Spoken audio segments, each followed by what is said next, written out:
Hello everybody, peekaboo. We're here for the final countdown.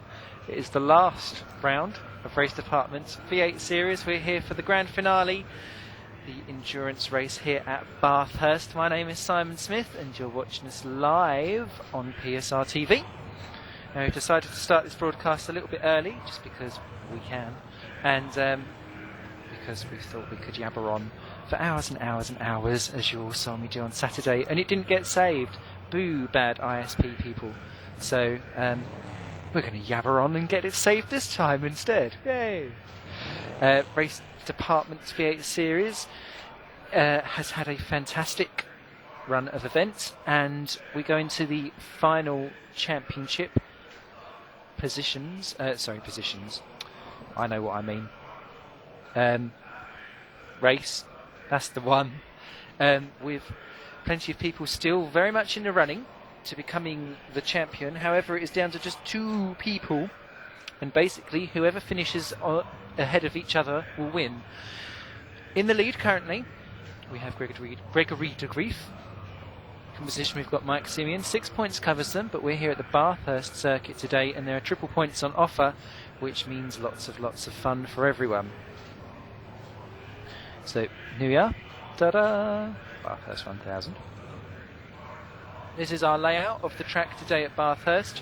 Let's hope that everyone can actually drive quite nicely around this track. Beautiful circuit.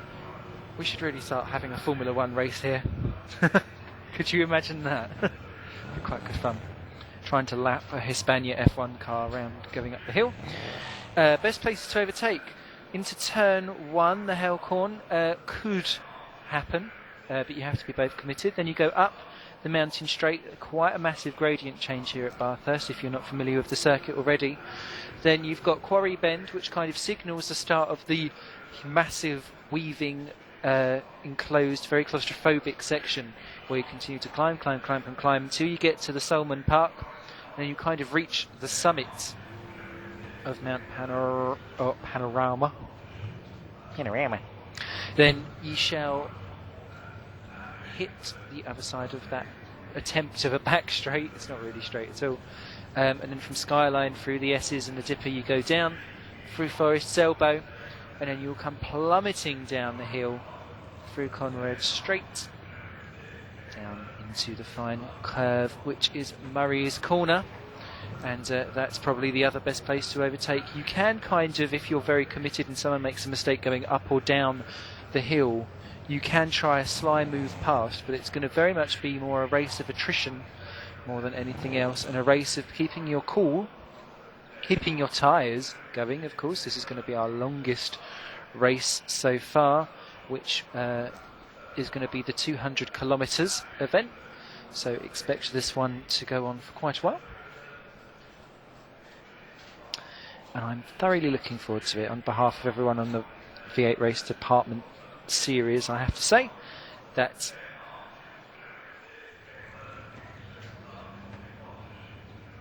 I thoroughly enjoyed this V8 series, and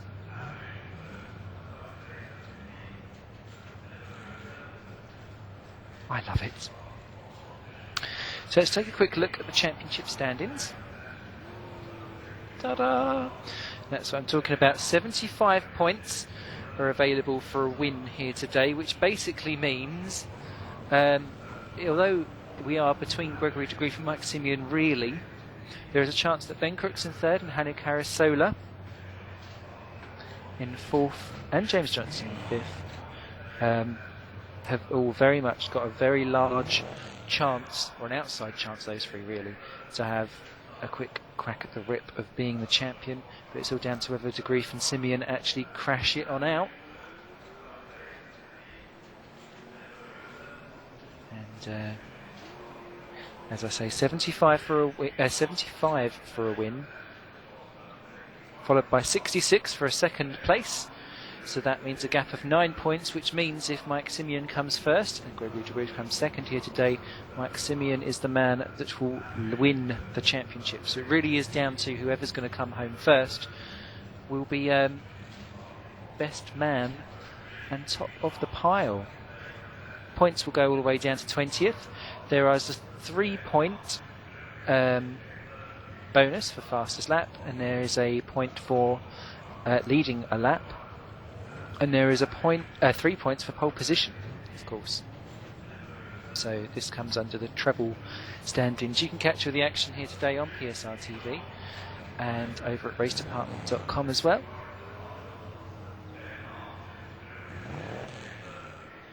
And with a bit of luck, we might even see a few drivers popping in.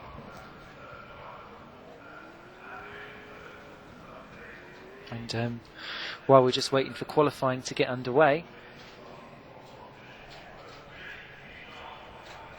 just take you through the rest of the driver stand-ins behind the top 5. Ben Buten's Icon 115 points and 6, Gary Lennon 111 and 7, Ryan Callan 104 and 8, Evo Simmons 83 and 9, Kevin Clark with 70 on 10th, Yari Vinari has 67 and 11 with Adam Shaw 63-12, Sylvian Meerlod with 44 and 13 with Tony Tauvite 41 and 14, Mark A. Wilmington got 40 points with 15, Martin Bolgin got 33 points and in 16, and I do believe he's not racing today.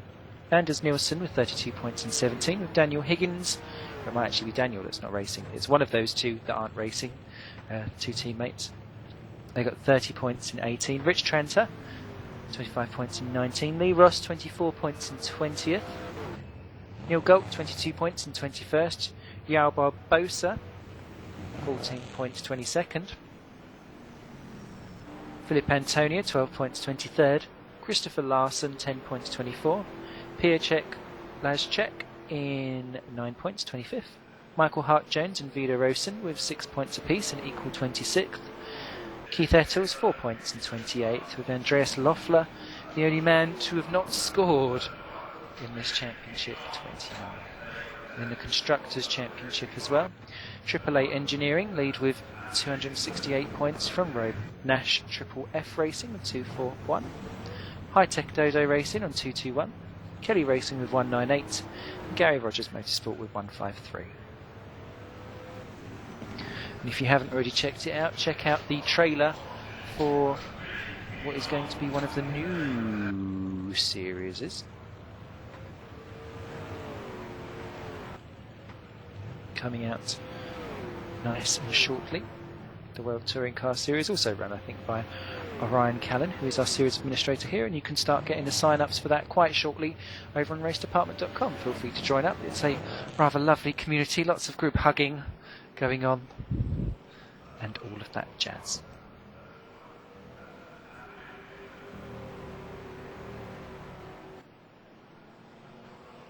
So as I say, just a few minutes left to qualification.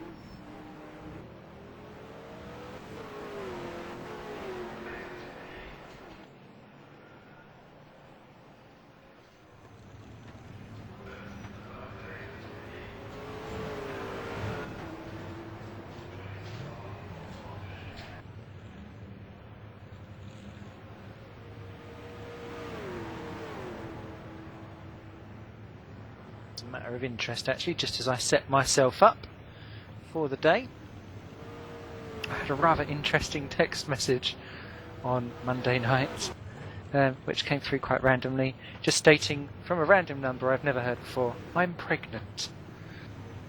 To which I was quite amazed, because I've not impregnated anyone lately, so I don't think I've ever impregnated anyone, to be quite honest. Here talking to you on PSR TV 24 hours a day, 7 days a week, and but never one to miss an opportunity for a good giggle. I decided to text back, "Is it mine?" So I waited with bated breath to see if the child definitely was mine, and apparently she thought it was, because it couldn't possibly be James's. So James Johnson, I know you're running today. You might have a baby somewhere out there.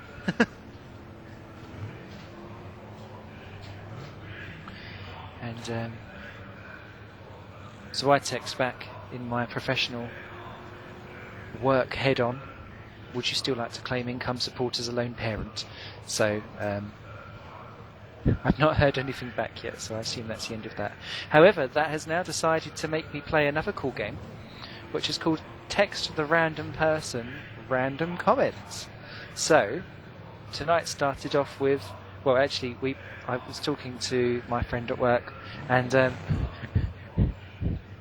we've decided to text. What was we text? Let me just grab it. Is that your Kit Kat Chunky? Or are you just pleased to see me? So we'll see how that gets then.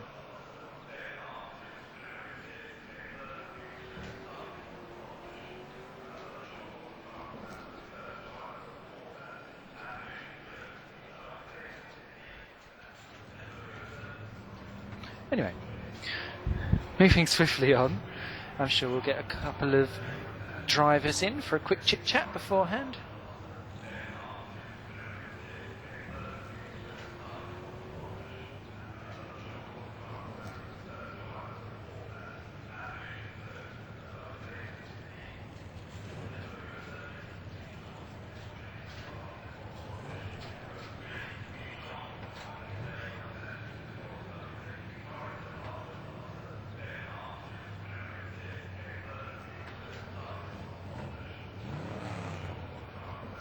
Just got about 3 minutes left to qualification begins.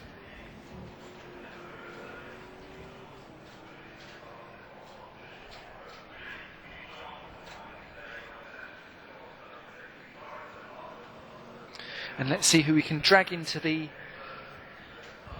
trade booth just to get how the pre-race nerves are going. And I hark the herald angels sing, the driver has come to give his ding-a-ling.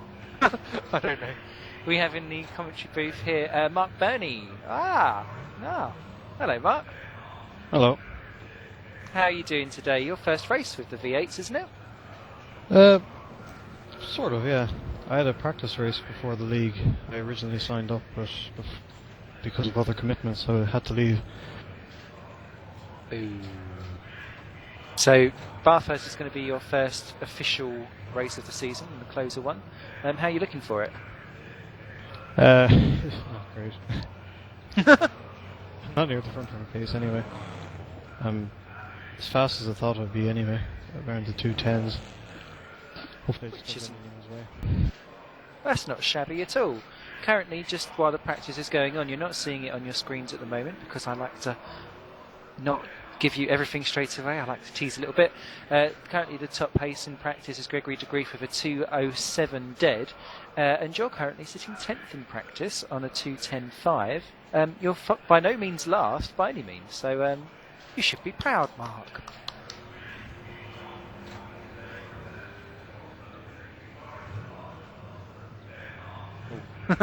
There is silence. He's not sounding proud at all. You've also got Formula Pro World Series that you race on a Saturday. How are you getting on with that? Getting on fine, I suppose. Once again, it's difficult to set up. It's different than the War Factor version, so I'm having a hard time adapting to it. But once you get a balance, it's decent enough to race. But the likes of Ventus, they're too quick.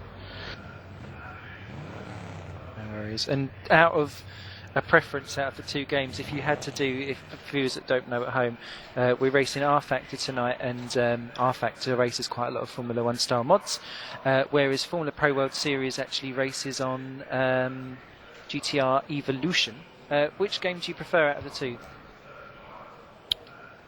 There are a lot of differences, but overall I prefer R Factor as a complete package. I think Race 07 and GTR Evolution, they're aimed at a different market, I think.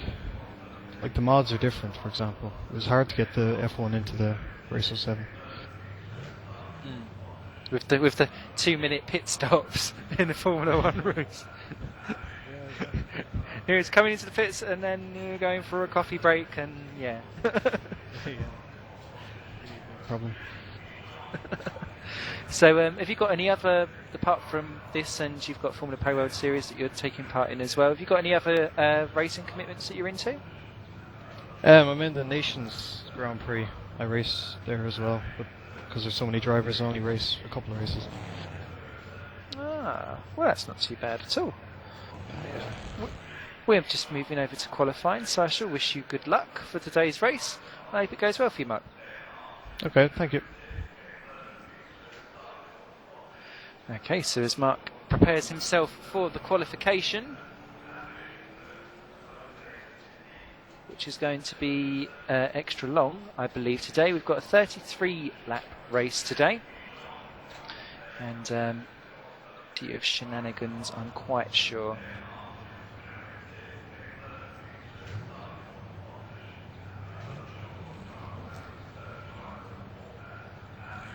For you to all enjoy.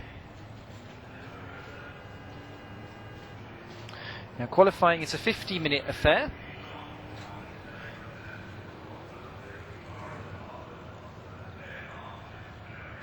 There's going to be plenty of action out on the track, I am quite sure.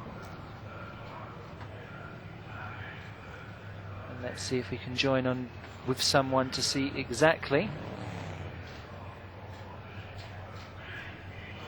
what it's like. When our factor wants to, of course. Here we are. This is one of our championship protagonists. His name is Mike Seaon, and he has been making waves of recent in the V8 series. He won the opening race at Bahrain and has yet to win since, whereas his nemesis, Gregory de Grief, has won at Barbagallo, Surfers Paradise and Pokakoe Park. The other two races in the series, Oran Park and Phillip Island, has gone to our third placed man in the Drivers' Championship, Ben Crooks. However, just because Seaon hasn't been winning, it doesn't mean he hasn't been particularly up on top of the form and on top of the pace. And as you can tell that by the way how he's second in the championship, just 8 points, if not a smidge less, possibly 7. I forget, I'm blonde and from Essex. But here you can go. You're getting your first glimpse at the wonderful Bathurst circuit. And once Mike has completed a lap, we shall take you on a trek around just to see exactly how a lap around this track is certainly done. Just over 47 minutes left of qualifying at the moment.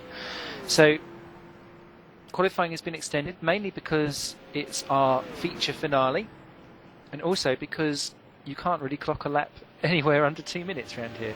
So having half an hour of practice really limits your amount of attack that you can have.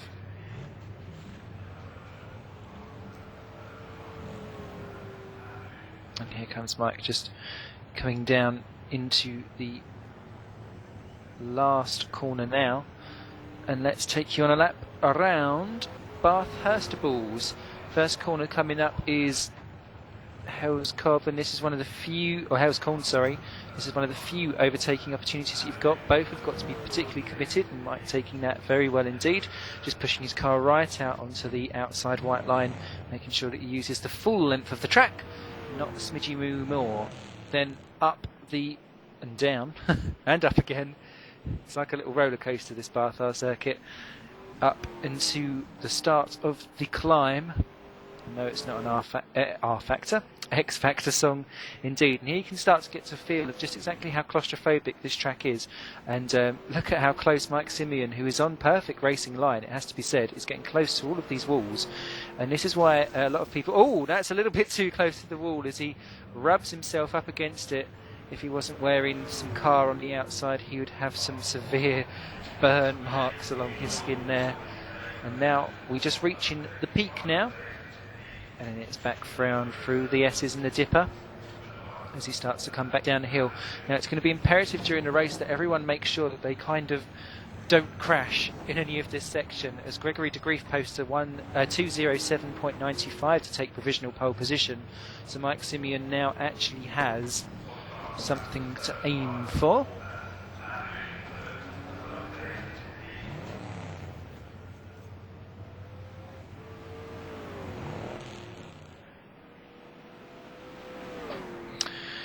Let's see what Mike can do.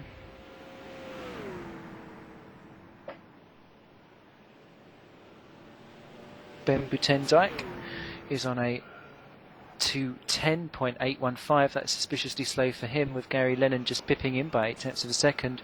Here comes Mike Seaon. These last couple of Mickey Mousey type corners are actually quite difficult to do indeed. Down the last little hill and into the final corner goes Mike. And apart from, that's a little bit ragged coming out of there, too much curb. Across the lane goes Mike. What will he do? He does take pole though by 0.2 of a second, a 2:07.714. So an excellent time there by Mike Seaon to take our provisional position of the pole variety. So looking very good indeed. Gregory de Grief has popped into second. Harold Stadler is gone into third. Gary Lennon fourth. Jari Vinari has just completed a lap in fifth, and Ben Butendijk has got his lights on, so I presume he's competing soon. Into sixth, let's take a look at James Johnson. Here he is in seventh position. I do apologise currently at the moment for the lack of TV graphics. However, we will get that sorted out for you very shortly indeed. As Mark Burney pops into a 2:11.175, which puts him 8 at the moment out of the 9 that have set a time, so not last indeed for him. And here comes James Johnson round the final couple of corners, just to see exactly what he does, as Anders Nielsen pops into 5th with a 2:09.953. Here comes James Johnson out of the final corner, much cleaner than what Mike Seaon was, and he pops into 3rd with a 2:08.674. So that's looking very good, with admin man Ryan Callan just finishing a time behind him there. Well, no, he's not finishing a time at all. He's just coming up into the start of the climb actually, but he's just popped up into 4th position, so it's a bit of a delayed catch up there by the R-Factor game.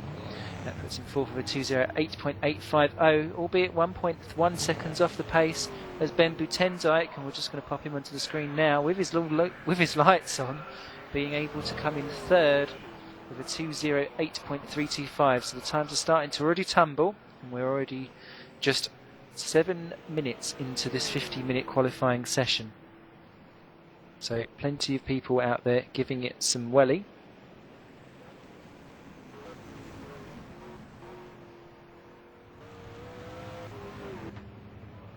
Here's Ben Butendijk starting his climb up the field. Hannu Karisola, one of the men definitely in with a shout of 3rd overall in the championship, especially because Ben Crooks has not actually turned up yet to start setting times. It's between himself and his Team Vodafone teammate James Johnson. They're equal on points, so of course one of the best things that you're ever kind of measured against is your teammates, and these two are even Stevens coming into the final race, so it's absolutely imperative that they're able to try and beat each other. James Johnson currently winning in qualifying by a whole 2.1 seconds over Hannu Karisola, so it's most unlike Hannu.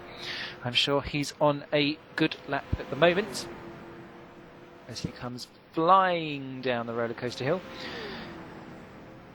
Just the last couple of bends left to go for him. Currently sitting in 11th. Ben Crooks has just joined the server, so Ben Crooks is here to defend his 3rd position in the championship, so no easy win for Johnson or Karisola. And Hannu looking very smooth around these last few corners, so this is looking set to be an improvement, unless smooth is mistaken for slow. And this is just as well, because Ivo Simmons has just popped into 11th and dropped Karisola down to 12th. Here he comes, Hannu across the line. What position does he pop up into? He does not. He stays exactly where he is. In fact, he was a 10th slower on that lap, so maybe Hannu Karisola is genuinely struggling a little bit today on pace, and is finding himself currently on 12th. Mark Burney has just moved up into 10th position, so he's by no means struggling around at the back, with a 1:11.1 now for him. So that's looking quite good as he pops out for another run. Let's just join our series man Ryan Callan here. He is looking very ragged and fast and on edge, coming down through the S's and the dipper, and his car seems to be moving around quite a lot under acceleration. So There he is, taking all of the course and just a little bit more, coming out of the mountain complex. Down the hill he goes. He's got a little bit of traffic up ahead, but it looks like he's there far enough ahead to not cause too much of an issue. And Ryan Callan starts off round the last couple of corners. And I'm sure that that car in front will be putting him off slightly. I can't make out if it's... Oh, it's Stephen Carrison, who's currently 13th, so that's why he's closed up quite quickly, as there's about 3.5 second gap between them. Across goes Ryan on the line, and he stays 4th position overall with a 2:08.636. 10 minutes down of the qualifying session. Mike Seaon is back out again. Let me just join on with him. Gregory de Grief is in 2nd position. No, he's not. He's just popped up into pole position, and that is there we are with Gregory de Grief now, and that is a 2:07.477. Gregory de Grief is showing that he is not letting go of that championship lead at all, with a fantastic lap there. Just less than, well, 0.06 of a second separating these two. They've been so close all year, and look at that, Gregory de Grief practically getting air mileage coming off of that crest. And a little lock-up coming into turn 2. So that will have cost him time, because of course the time that you lose at the very bottom of this hill is going to affect you all the way up the hill, because you're going to be penalised by having less speed to get you up there, and therefore it will just have a knock-on effect corner after corner after corner. Oh, and that's an awful lot of curb there for Gregory, and completely offline for the next one. And there we go, Gregory actually gets rid of that lap altogether. It was looking suspiciously rally-like. So let's just pop back to Mike Seaon, who's just lost his potential pole position. That pole position means 3 championship points. So that is why these two are going to be absolutely going hell for leather to get it, because if that 3 points comes into play, it is another small little gap that Gregory de Grief can have over Mike Seaon, or Mike Seaon can pull in closer to de Grief. And as we know, just one place either way for these two is really going to sway things quite dramatically, such as the closeness of this V8 championship. Mike Seaon comes down the helter-skelter. I have to say, big love for this track. I can't drive it for toffee, but I do love it. And that bend that Mike Seaon's just come flying out of, I have a habit of forgetting to turn at the exit of and taking a little trip across the gravel, which is generally not a good thing to be doing. Down to the final turns, I used the grid lined ups for reference on that one. Seaon, nice and clean on the exit, crosses the line, and that is pole position, a 2:07.315. So that again lays down the gauntlet for Gregory de Grief, who is straight out already, having a go, seeing exactly what he can do. Well, these two won't rest at all. They've already pulled out 0.8 of a second over Ben Butendijk, who's currently in 3rd. James Johnson is moved up into 4th while we've been watching all that, which has pushed Ryan Callan down to 5th. Let's just join on with Ryan Callan again, see what he's up to. He looks like he's probably on an out lap, actually, because he's had 2 non-timed laps in a row. Anders Nielsen, we've not seen anything of him yet, so we'll just pop onto him. He's currently 6th position at the moment with a 2:09.186, and he looks like he is gearing himself up for a hot lap. 7th on the grid is Harold Stadler. There he is, also out and about. Jari Vinari currently sits in 8th position, so looking good, albeit 2 seconds off the pace. Gary Lennon is currently 9th. We've not seen anything of him yet. And here he comes across the line. Is that going to be an improvement for Gary? No, it is not.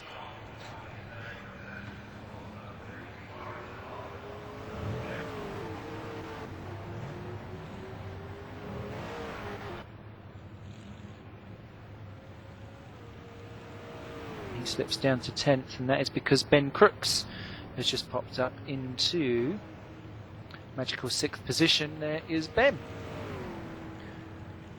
Don't forget, we will get this TV timing glitch sorted out for you shortly.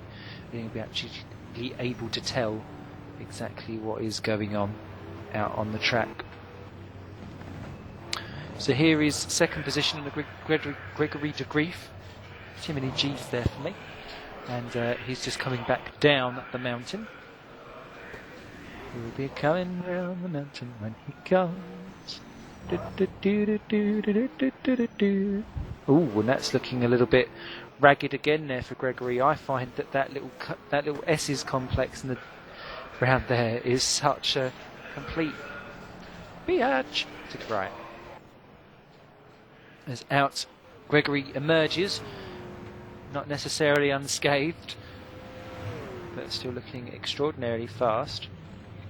Both Gregory and Mike Seaon are the only two guys in the 207s at the moment. Everyone else is in the 208s and beyond. Even Carrison just moves into 12th position with a 211.051. And here's Gregory coming into the final turn. What can he do for himself? Still got 34 minutes left of practice to go. And that is not an improvement. He stays 2nd on a 207.477. So the gauntlet has definitely been laid. Now it's quite interesting to see that Mike Seaon is currently drawing first blood. Hanu Carasola is now down in 14th, so it's not looking good for him at all. Rich Tranter, I think, has just been in the wars. That's Mark Burney that's just popped onto your screen because I have a problem with bits. I've just heard someone smash off. This is Rich Tranter, currently 16th. And with the new 107% rule that's actually kicked in, kicked in mid-season actually, Rich Tranter is suspiciously close to the line. You can see by the lines that he's taking there down at turn 2, that just didn't look comfortable at all. This is technically supposed to be a hot lap for him, so then you can see just the difference of what 8 seconds around the track can make and how the car's just not set up. Look how it's 4-wheel drifting coming out of all the different corners there and running a little bit too wide. Rich just needs to maybe tighten up his steering angles a little bit, and because he's throwing the car in quite a lot. This is easy for me to say because I can't drive for any good either. Oh, and that's not quite the way to go at all there for Rich Tranter. And a little bit of beach day at Bathurst never hurt anyone unless you was actually in the car doing it. You're supposed to be racing at the same time. However, I did see Mike Seaon go flying through. That's Ben Crooks. And there is Ben Seaon. Indeed.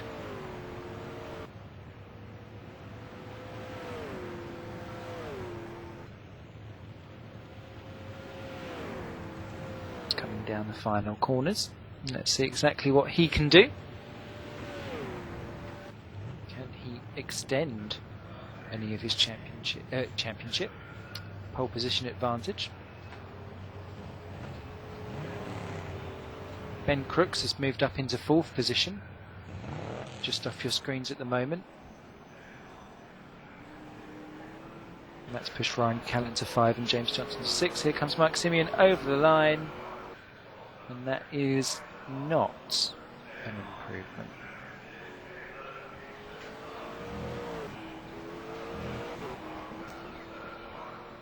In fact, let's join on with the man who's coming up the order. Actually, this is Ben Crooks, currently in 4th position overall, just within a second of pole position. So that shows just exactly how big a gap these top two drivers have over the rest of the field. Just coming up to 30 minutes remaining in this 50-minute qualifying session. Ben Crooks looking very aggressive behind his car, but still looking quite tidy and composed at the same time. But you can still see that kind of razor edge approach that he has, running very, very close to the wall there. He's got Dan Higgins just ahead of him. Dan Higgins lifts off the throttle, and Crooks goes through quite happily. In fact, Dan Higgins nearly goes off into the barrier down the straight, which is not a very good entrance for him. I do know that he's not quite well, is Higgins, so maybe he's having a coughing spree or something. So here comes Ben Crooks just round the final couple of corners. See exactly what he can do.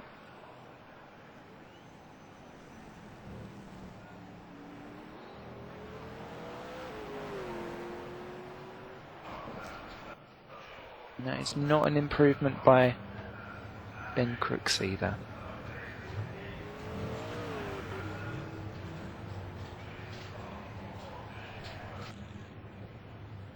So let's have a look at someone completely different. Down in 12th position, it's a man I'm not particularly familiar with. He must be one of the guest drivers that we have this week for the finale, and that's Stephen Carrison, driving the Brad Jones Racing 2009 car.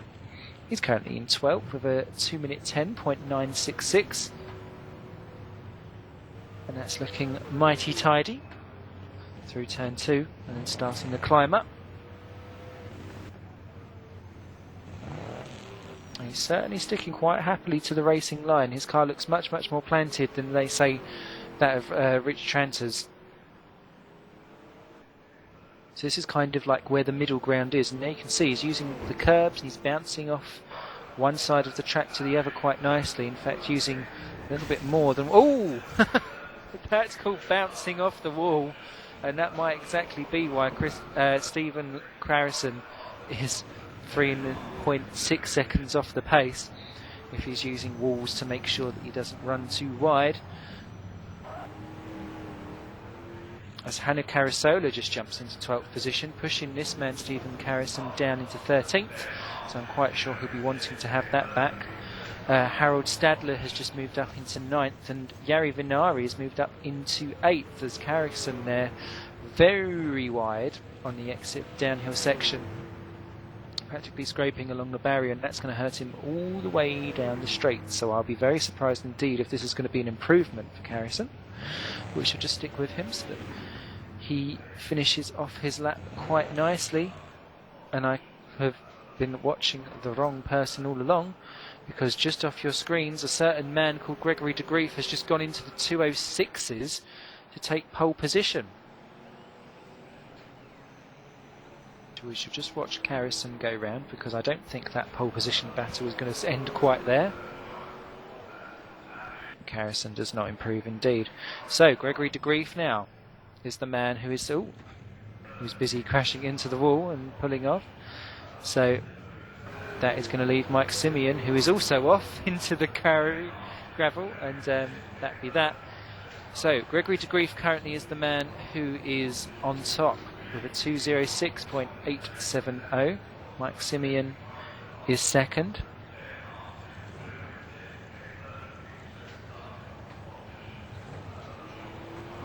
Now he is just rejoining onto the track.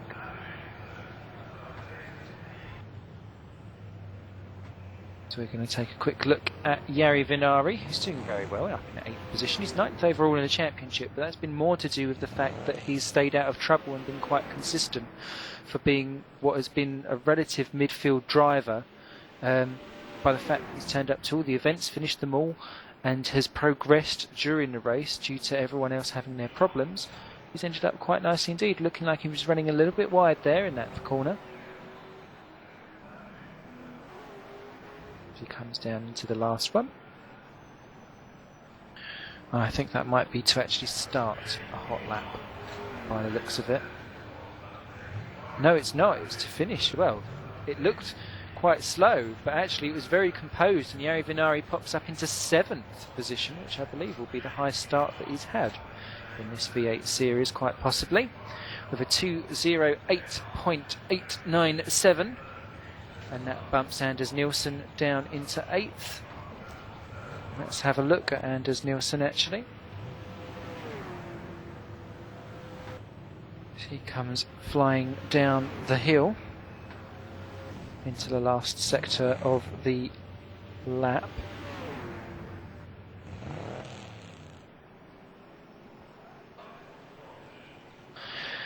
And Harold Stadler was the other man that got caught out in that and had dropped down to 9th. Gary Lennon currently rides out the top 10. Ivo Simmons is 11.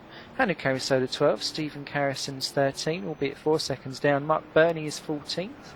Adam Shaw is 15. Rich Tranter is 16 as Anders Nielsen stays in 8th. And Dan Higgins is 17th position at the moment.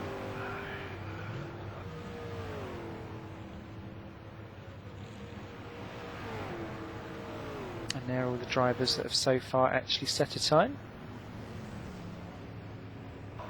So let's pop back to Mike Seaon, our second position man, and a man who has it all to do if he wants to take the title here today.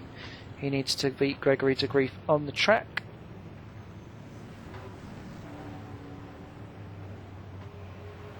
Preferably grab the win.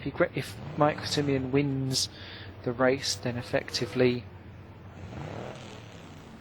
he wins the championship. But no, if Gregory de Grief starts from pole, James Johnson has just moved up into 3rd position with a 2:07.787, 9/10 of a second off of pole,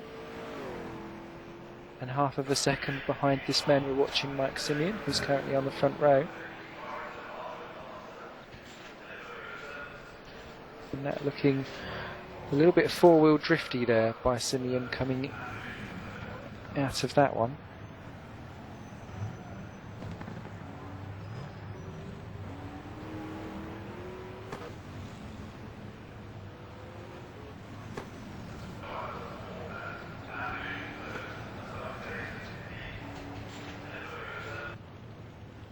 Negotiating the final corners, he's got admin leader and league administrator, kind of all the same thing actually, Ryan Callan.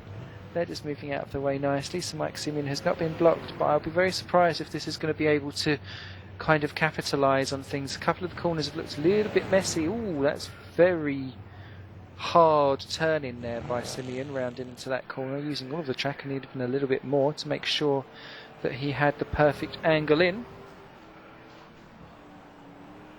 Over the crest, down into the final turn. Because you're going downhill, you can quite easily cook it. And although, it is a small improvement there by Seaon, but still 1/3 of a second behind Gregory de Grief. This is definitely setting itself up with 20 minutes left of qualifying to be an absolute grandstand finish to the V8 series. This is on race. This is courtesy of Race Department's V8 series. My name is Simon Smith, for those of you who are just joining us.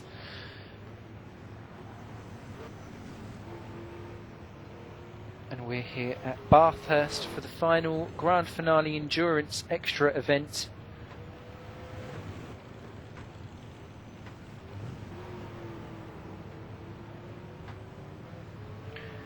For Race Department V8 series. I am aware that there are some technical issues going on at the moment. We do intend to get them resolved. However, I have only got one pair of mitts and they're trying to do the broadcast at the moment, and so those pair of mitts are a little bit tied up as Gregory de Grief pops over the line. What does he do with his time? He does not improve at all, actually. In fact, that was 5 seconds slower, that lap, so obviously Gregory's been off into the kitty litter somewhere.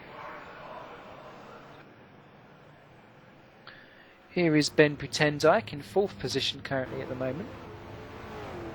That was a quick flash of Jari Venari in front of us. And, Ben there smacking into the barrier. I just heard someone else smacking into the barrier in a much heavier way behind. I'll try and see who that was.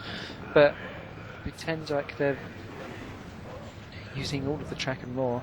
I've said it a few times today. I think I'll say it a few times during the race as well, where people just lose themselves slightly. Rich Tranter has managed to improve his time somewhat and is kind of escaping the did not qualify mark. Dan Higgins has currently not set a time of 107%, although he is looking on a much quicker lap this time by. And Michael Hart-Jones has yet to qualify either. He's another man who's set time in 18th place. and they're the only 18 guys who have set a time at the moment. Michael Hart-Jones actually looking quite the worse for wear, and looks like he's about to hold up Mike Seaon, as here we are going to quote to Mike. Oh, that's Gregory de Grief. There is Mike Seaon there, and that is Michael Hart-Jones taking evasive action into the barriers, and that won't have gone down very well at all.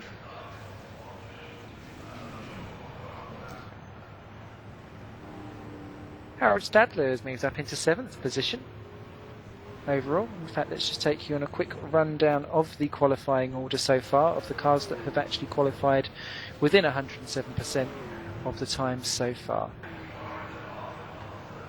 That is Gregory de Grief on pole position, currently at the moment with a 2:06.670, and that is an extremely fast time indeed as he crosses the start-finish line to have another go.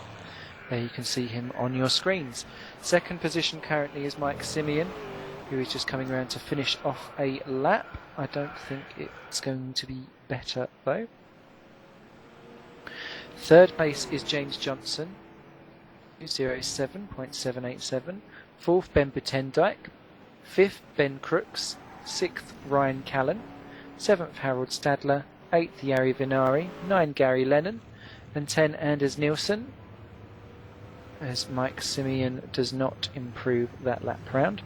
11th is Ivo Simmons, 3.5 seconds off the pace.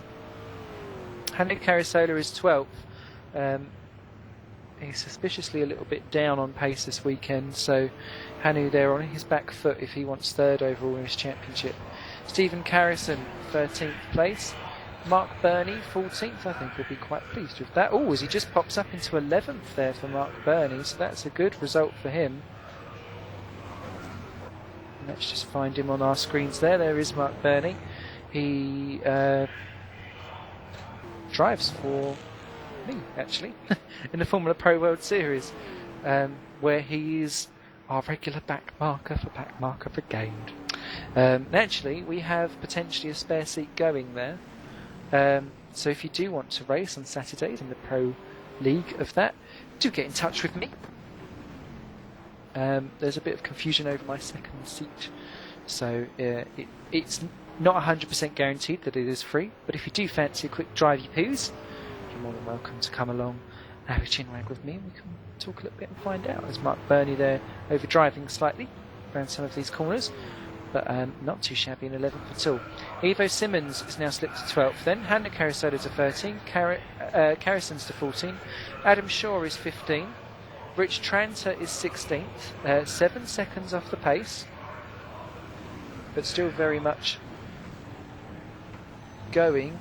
Dan Higgins has not qualified in 17th, and Michael Hart-Jones is in the gravel in 18th, and he's not qualified yet either. And at least he's got himself back out of the gravel. Michael Hart-Jones, I've said it once, I've said it again.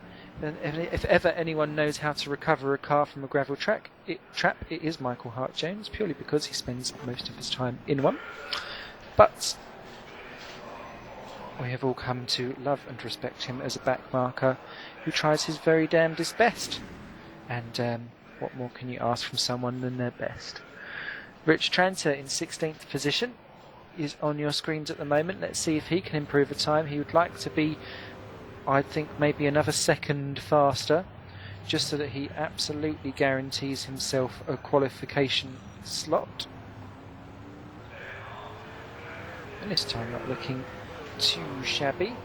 And it is a little bit faster actually, only by 0.3 of a second, but those 0.3 of a second will be vital for him later on down the line, I'm quite sure. In case our leading duo, as Mike Seaon has just chopped another 1/10 of a second off his time, so he's cutting it down now, just 1/4 of a second between these two on the track. In fact, let's just jump to Mike Seaon. We've got 16 minutes left of qualification left to go, so plenty of time for Mike Seaon to have another go.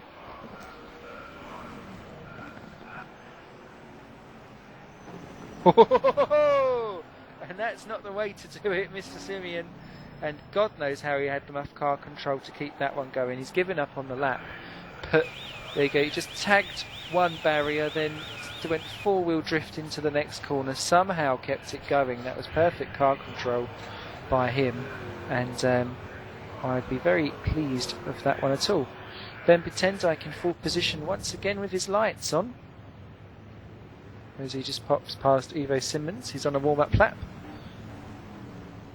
And Potenzike has just got, if he can make up a tenth of a second, he'll move into third on the grid.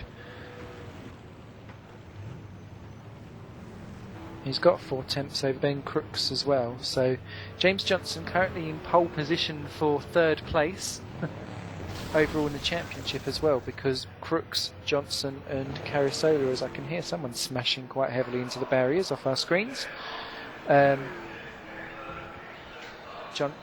James Johnson is kind of in the prime position to steal third place at the last mini-mo.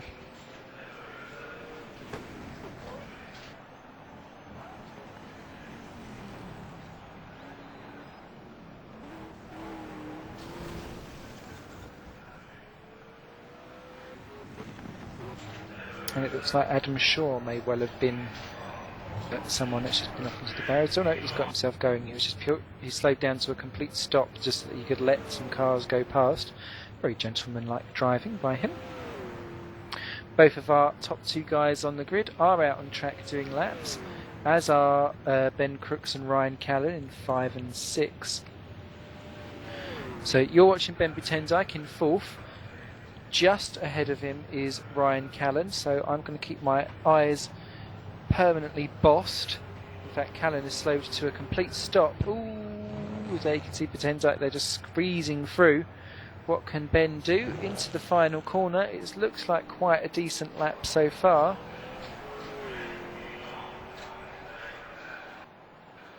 But it ain't quite decent enough, and 4th place is where he stays. Indeed, Ryan Callan has appeared to have just stopped on the track. He's just, oh no, he's just about to get going again now.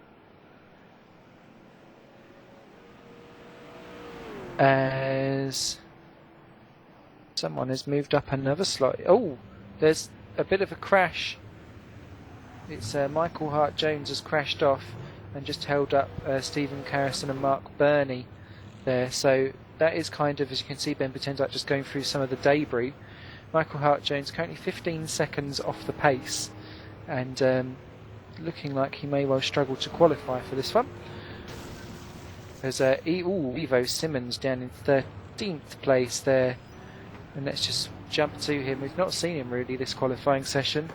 Just missed him doing a 4-wheel drift around one of the corners, almost a mirror image of what Mike Seaon has done. However, Simmons has carried on, or Simons. Simmons or Simons? You decide. Is coming through the final corner now. Final sector now. He's decided to continue on with that lap despite his 4-wheel drift shenanigans. Let's see exactly where he ends up.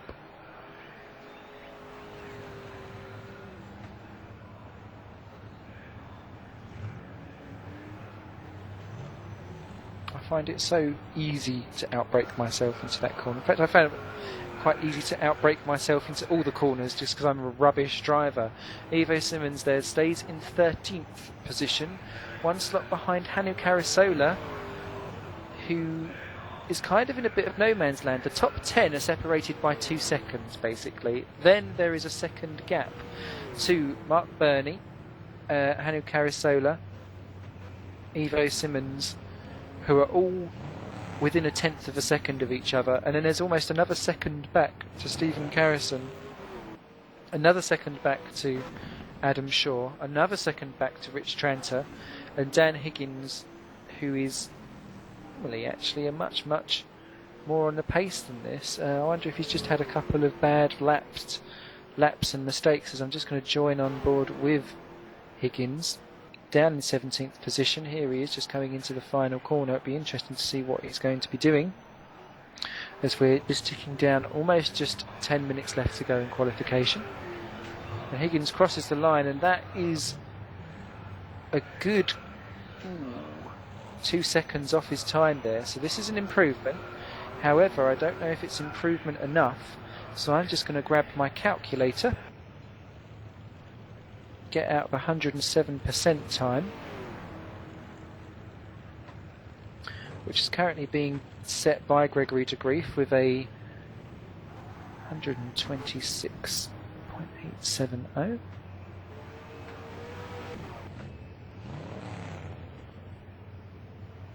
And that sets our kind of will let you race time in at a 2 minutes 15.750, and that is 3/10 quicker than what Dan Higgins currently is, and that is not going to help Dan Higgins' claim at all. And he will try and continue on, and oh dear, Dan Higgins there trying to do a Stefan Sarazan and get as many spins into one crash as you can, and off. And he's only got 10 minutes in which to get 0.3 of a second to make sure he gets into the race. Rich Tranter is well in now. So it's going to be a fight for Dan Higgins, as it's going to be a fight for Michael Hart-Jones, who I hope he doesn't escape out of it, because that picture is just classic. Where is the tarmac? Poor Michael. Oh, now I've just guessed where he is. He's just in the final sector there, so just be careful. Carasola just rolls on by, and Michael Hart-Jones. Well, if anyone has a conspiracy theorist about crop circles, I think we've just answered it.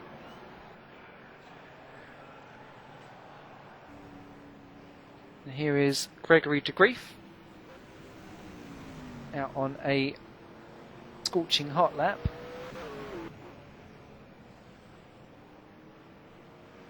Nothing else has really changed,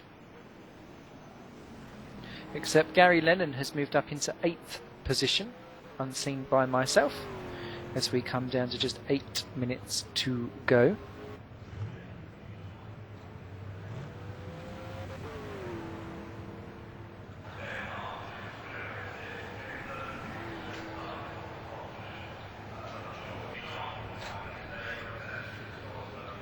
You can see de Grief coming in.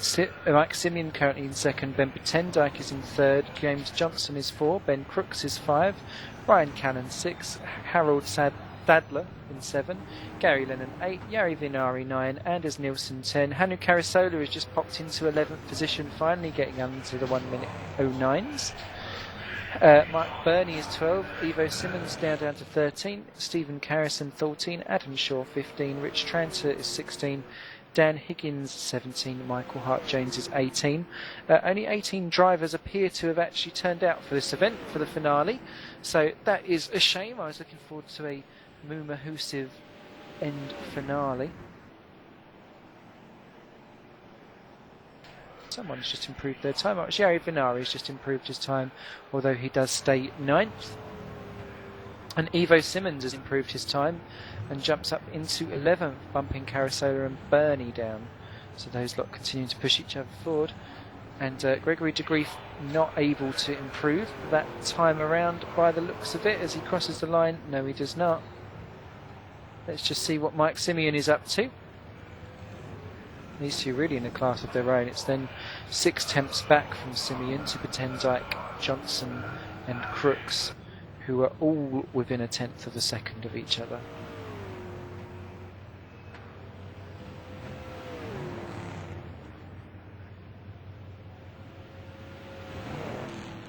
As Mike Simeon does the helter-skelter, once again pulls out and takes that very sharp angle entrance in. Like his tail had come out a little bit there as we go past someone who wasn't quite on the track. I think that was Anders Nilsson. Down into the final corner. Just looking nice and tidy indeed for Simeon. Over the line he goes. But once again, no improvement. So has Gregory de Grief seen off his threat? I wonder. We'll stay with Mike Simeon because he looks like he's on a corker. Or he's going to go for a corker again because he's only got really 2 attempts left to do it. No one else has changed really out and about. Michael Hart-Jones is pulling down his time, but he's still looking like he's not going to be qualifying.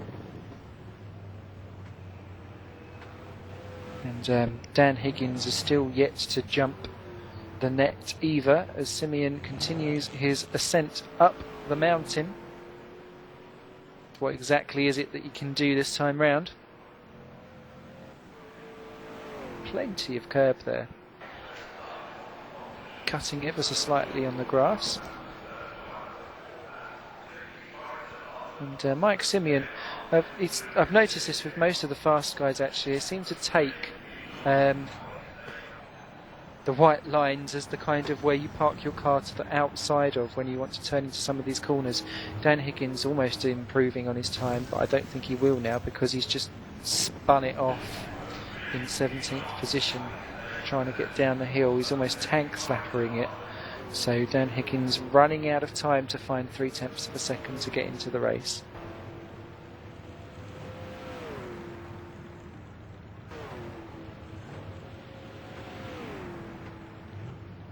Mike Seaon comes down into the last couple of corners complex. That camera angle belying what kind of gradient. Oh, and that is way too late there for Mike Seaon. It was like he forgot to brake. That was bizarre. I'm just going to take a little look at exactly. Yeah, he just went far too far off. Just in front of him, someone else had gone off. It was Michael Hart-Jones, and Seaon has gone round for another go. But it is going to have to be this lap or the next lap that is going to decide it for him.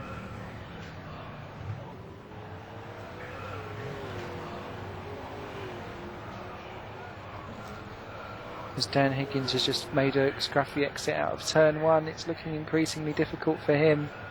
Adam Shaw is a man that we've not actually seen all qualification session. Let's just give him a little bit of airtime in quali, as we've got just 3 minutes 20 seconds left to go. He's currently running in 15th position in very much a no man's land. He's got 1.6 seconds ahead to Stephen Carrison and 2 seconds back to Rich Tranter. So Adam Shaw, and he's 4 seconds quicker than Dan Higgins there, his teammate, I think. I think they're teammates anyway. I'm not 100% sure. But Adam Shaw, and there you can see, trying to power slide through the corners and then just tank slappering it off and away. And as spectacular as it does look, and I do worship and praise it, it's not the fastest way to get round your corners. And Shaw goes off round for one more go. Mike Seaon is in the pits, and he's not going to get out for another go. So I think Mike Seaon may well have just declared himself in second position. Gregory de Grief is still out on a hot lap, but it's only just beginning again. De Grief there looking very good indeed.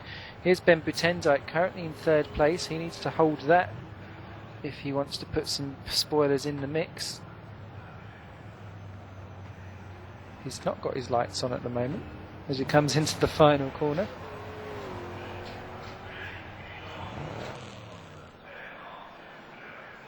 And that's not an improvement for him. Take a look at James Johnson. And Mike Seaon has not gone out on track, so that means that effectively Gregory de Grief is going to be in pole position. Dan Higgins is not completed a lap either, so it will remain to be seen if he'll be let into the race, actually, to be honest. It is so close to the 107% rule. You might say a go on then.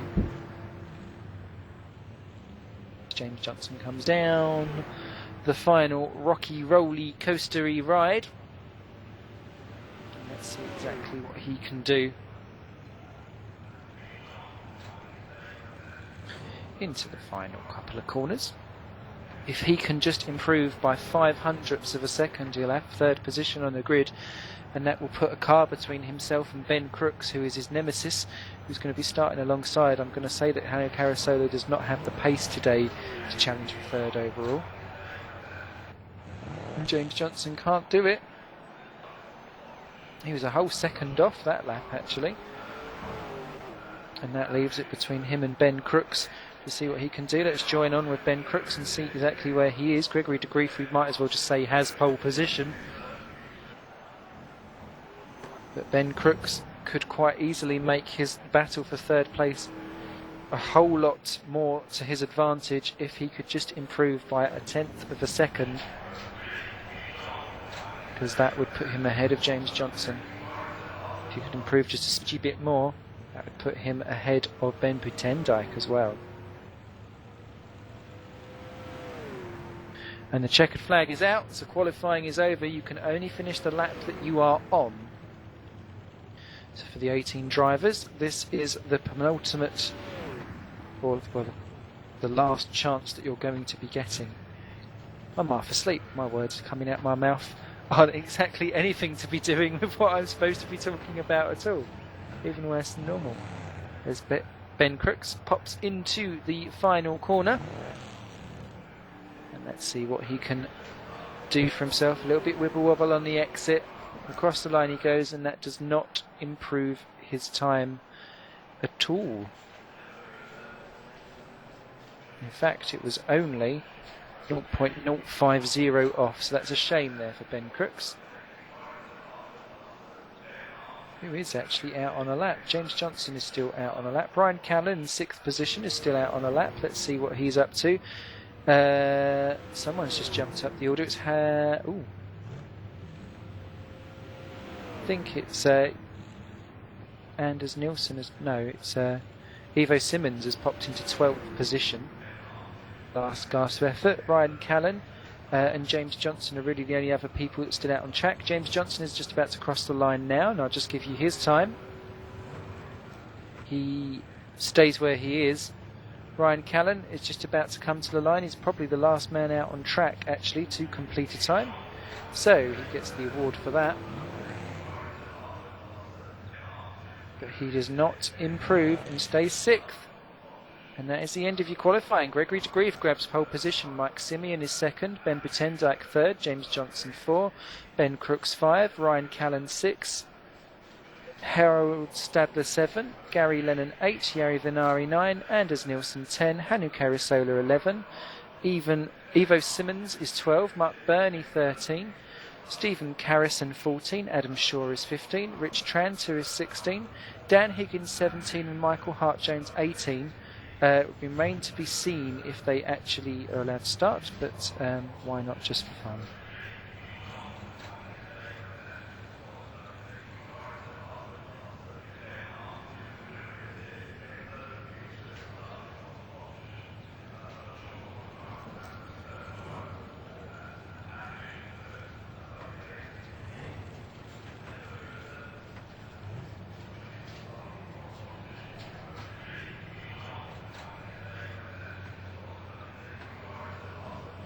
Okay, so I'm just going to pop up a title card for a second just while I sort out a problem that I can actually get us a little bit of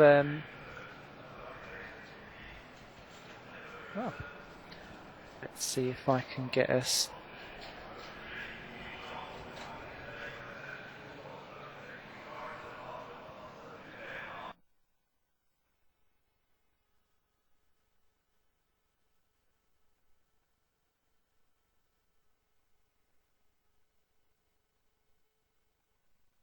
a bit sorted.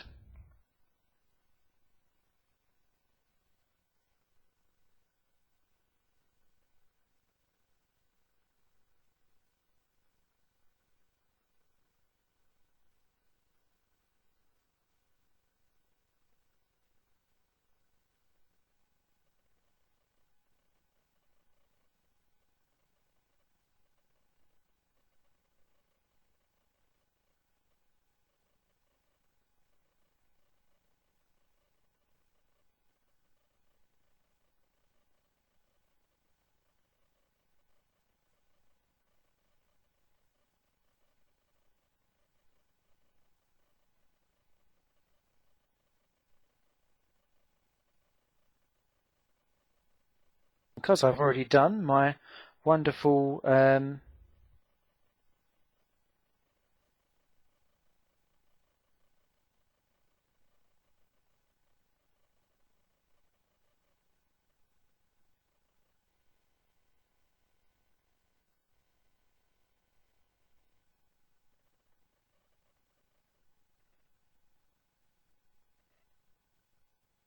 There you go, you get to see behind the scenes very quickly. La la la. While I attempt to pretend that I know what I'm doing to sort out everything. I haven't got the foggiest. Why put an Essex blonde in charge of this, eh?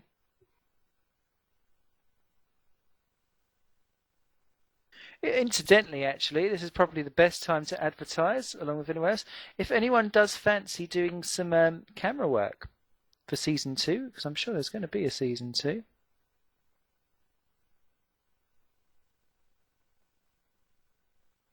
Please do get in contact with me.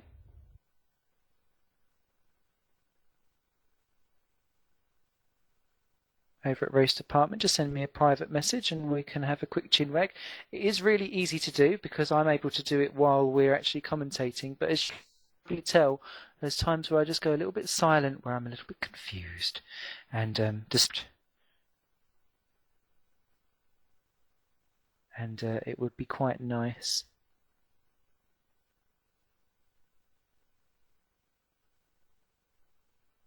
Someone could come along and help me out a little bit.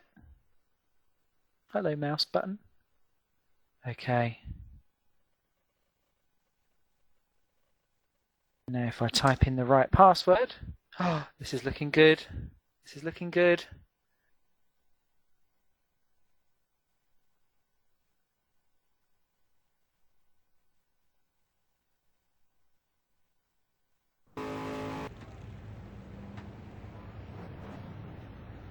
We're in!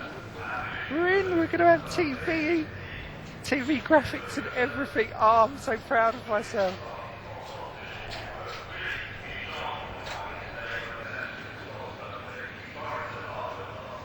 Oh, look at... Oh, hallelujah! Hallelujah! Hallelujah! There you go. I won't stop sounding so facing. I was all a bit serious in qualifying. Do you know what? I've had such a cack day at work. I had to talk to a lady that's only got 2 toes. I was a little bit worried. And she was my best customer, actually, I have to say.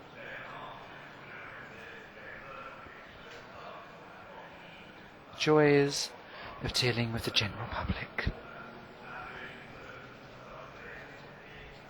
So, just 5 minutes left to the race.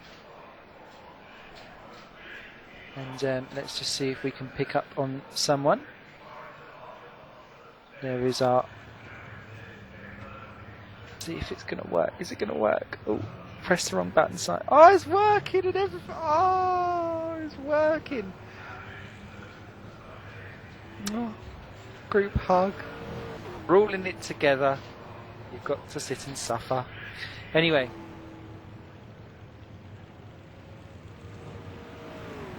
It looks as though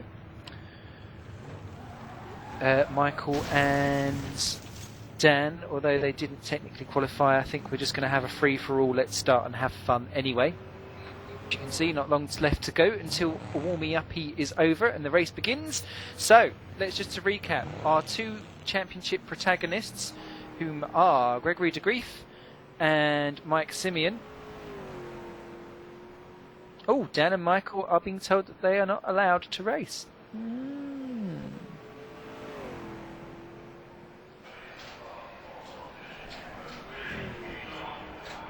So just the 16 drivers have made it through.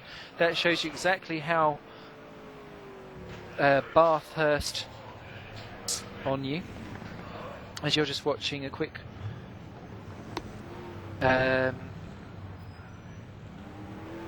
thingamybobby lap on board with Harold Stadler.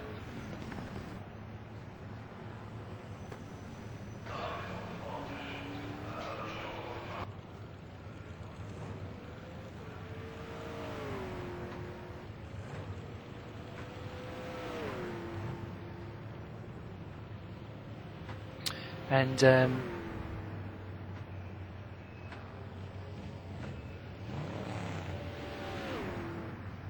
we'll see if we can get Michael Hart-Jones in actually for a quick interview, because I'm too busy poking fun at him all the time. So if we've got time for him before we go to the race, that would be great.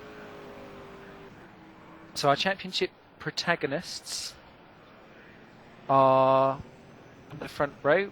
Gregory de Grief leads the championship by very many points, it has to be said. Just a measly 6, which means that even if, well, and Gregory de Grief got pole position, so that pushes another 3 points away, and that actually now means absolutely nothing. So, even if Gregory de Grief finishes second, so long as Mike Seaon wins the race, he will be champion. And we have been joined in the commentary booth by Michael Hart-Jones. Hello, Michael. What a shame you failed to qualify for that one. Hello, Simon. Well, unfortunately, it was bound to happen. I've not been on pace all season. It's just a shame it came the last time. I know, but we did get you on the broadcast, mowing some lawns and doing some gravel fun. So not all is lost, I suppose. So I hear. However, what else are you up to? Because you're quite prolific in sim racing, you take part in quite a lot of different stuff. What else have you got coming up, thinking more positively? Well, actually, you just caught me at the worst time. I've just started to slow things down again. I've noticed that I'm not on the pace of a lot of the series I'm doing, so I've taken this time to slowly pull myself back from everything I'm doing. At this point in time, the only series I am racing in is the Sim Racing Team Challenge, but you won't see me now till Donington. Ah, what a shame. Well, there's always a seat available at my backmarker brigade team for you, because as the Poseidon Adventure says, God loves triers, and so does my little team too, so you're more than welcome to come along and play with us. Thank you very much. Have you got any tips on the championship today, actually? Do you think it will be Mike Seaon or Gregory de Grief who will take home the crown? Though I hate to say it, I've seen Gregory racing quite a lot recently, and I think tonight this will be Gregory's race. Though I am buying him lead for his next series. Just to weigh him down a little bit. Just a smidgen. Just a smidge. I think the word alien springs to mind sometimes, but we shall wait to be amazed. We've just got the countdown of 30 seconds left to the end of warm-ups before we start the race. Have you got any last words? Any last words before we begin the final countdown? Well, only that this has been quite a fun series for me. It's taught me so much about the car, and I think a lot of the drivers here will agree this is one of the hardest cars to try and drive. And from this, I think there's anything I can drive now. I can catch up with everyone else. Excellent. Well, I wish you all the very best of luck with all of your other races, and do keep in touch. We'll see you soon, I'm sure. I will do indeed. Thanks a lot, Simon. I'll catch you all later. Excellent. That was Michael Hart-Jones, unfortunately unable to qualify and start this race, along with Dan Higgins as well. So we've lost 2 of our guys before we even get to the grid. I'm just reading through the chat box. James Johnson says he's got nerve overload. He's never very good into turn 1. Ryan Attention grid, all non-essential personnel leave the grid now. And that's a familiar sound indeed.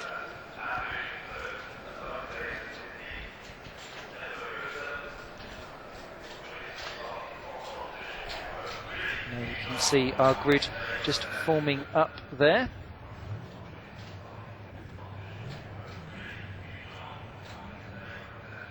And I shall take you through it.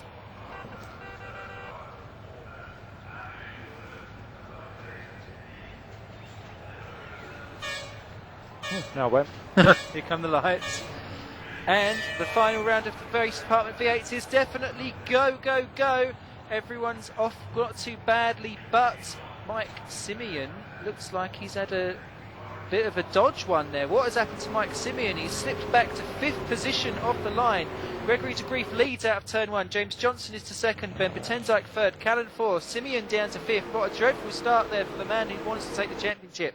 Crooks is to 6th. Sadler, Carisola up to 9. Nielsen, Simmons, Vinari has dropped down to 12th. That's a dreadful start by him.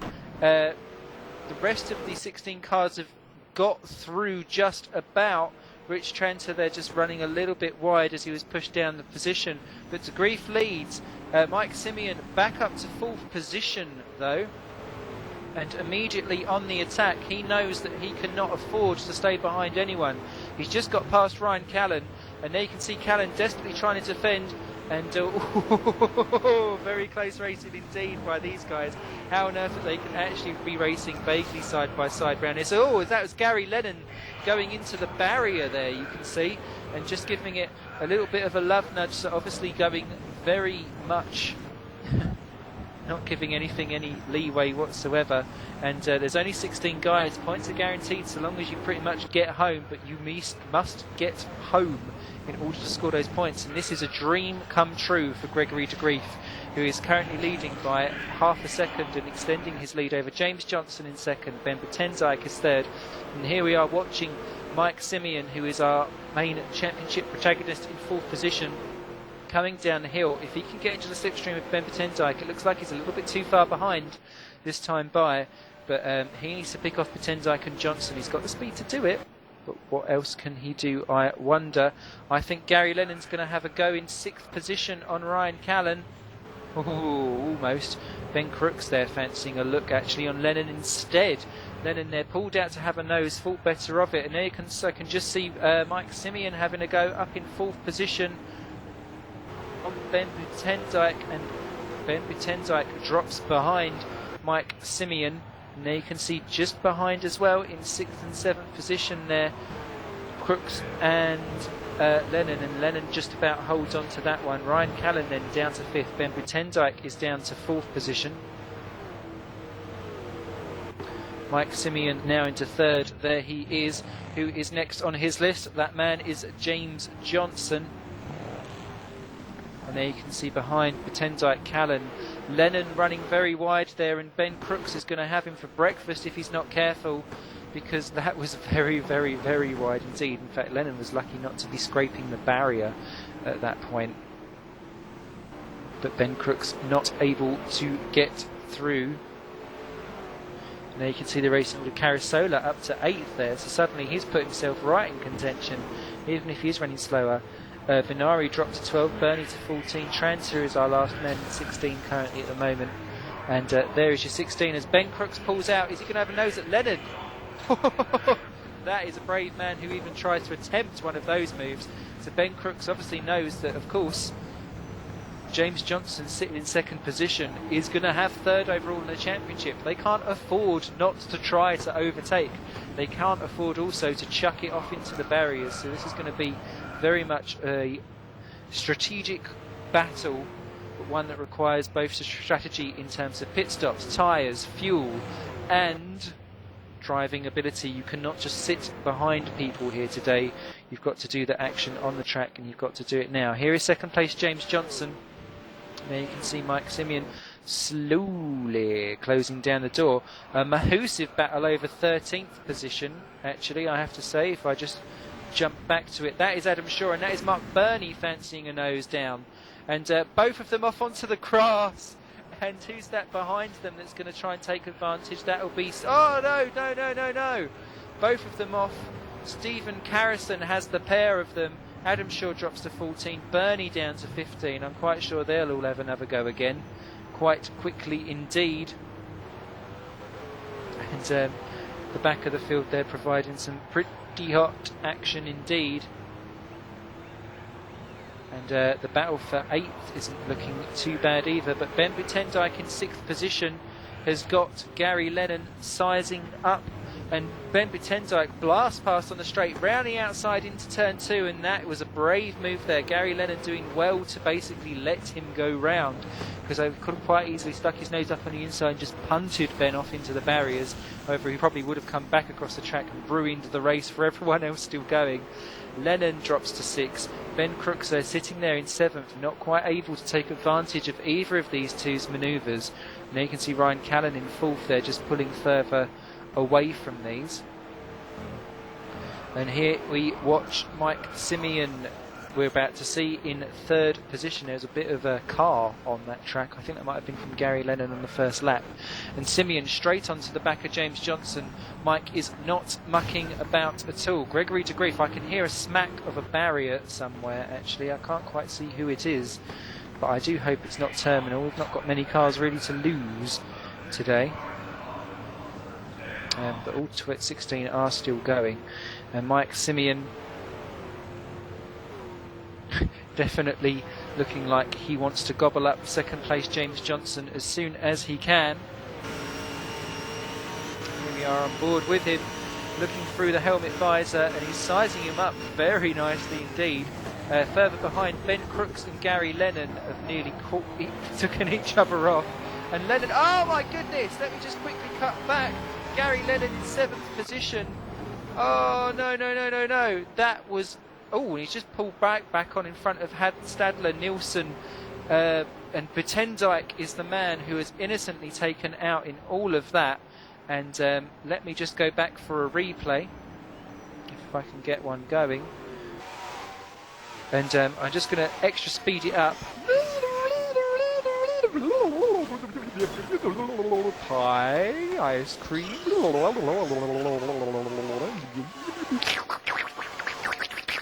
And you'll be able to see very shortly. Here we are. And there you can see Gary Lennon basically getting onto the grass. He pulled across on poor Crooks. Just could not do it. And went off onto the grass and just innocently T-boning poor Buitendijk off the track. We are now back live. Gary Lennon is now 9 and Ben Buitendijk is now last. I think he may well have had to have pitted actually. Or has he? No, he's not. Ben Buitendijk, in fact, yeah, he's now into the pits. Down in poor P16. Let's just see. That's our race leader. I'd like 16th, please. There is Ben Buitendijk.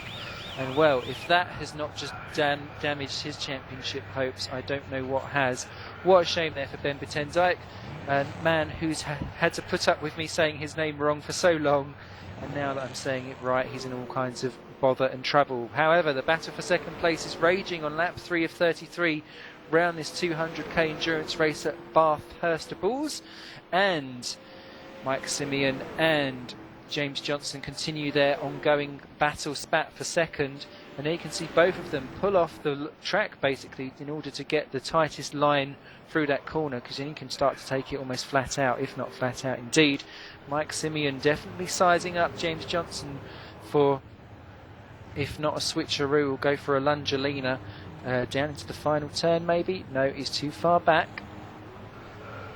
As Gregory de Grief does a 2:07.977, new fastest lap of the race, and has already got 3 seconds of an advantage over him. Mike Seaon there, not looking quite in the best place to have a go. So you can see the racing order just coming up on your screens just now. But Seaon has got plenty of jiggins straight away. That one. The part where your wheel's not supposed to be turning, the straight, to have a go, but it just was not close enough again. James Johnson definitely providing a decent amount of force there to make sure that you can't get back. And you can see Seaon is much faster around these tight to turns and on the uphill section, but there is just nowhere where you can just physically get through. It is very much a 1x1, not a 2x2. This isn't Noah's Ark Grand Prix. It's purely you must survive these corners in order to keep going. But if Seaon gets himself into the right possible places, like what he's about to do here, he'll size himself up perfectly for the final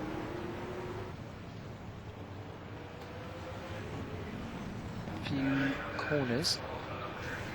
So I was just pausing there because the battle for 6th is also quite tasty between Hanno Carasola, Harold Stadler and Anders Nielsen, with Gary Lennon about to rejoin back onto that battle. I'm just going to see what Mike Seaon does down the straightaway. Is he looking close enough to have a go? It's pretty much about the same as last time. So he just gets up close enough to have a little sniff around James's rear, and promptly then pulls away again. So obviously needing a little bit of a wash. Is James's rear. Gary Lennon's in trouble again, I've just noticed, down in what is now 11th position.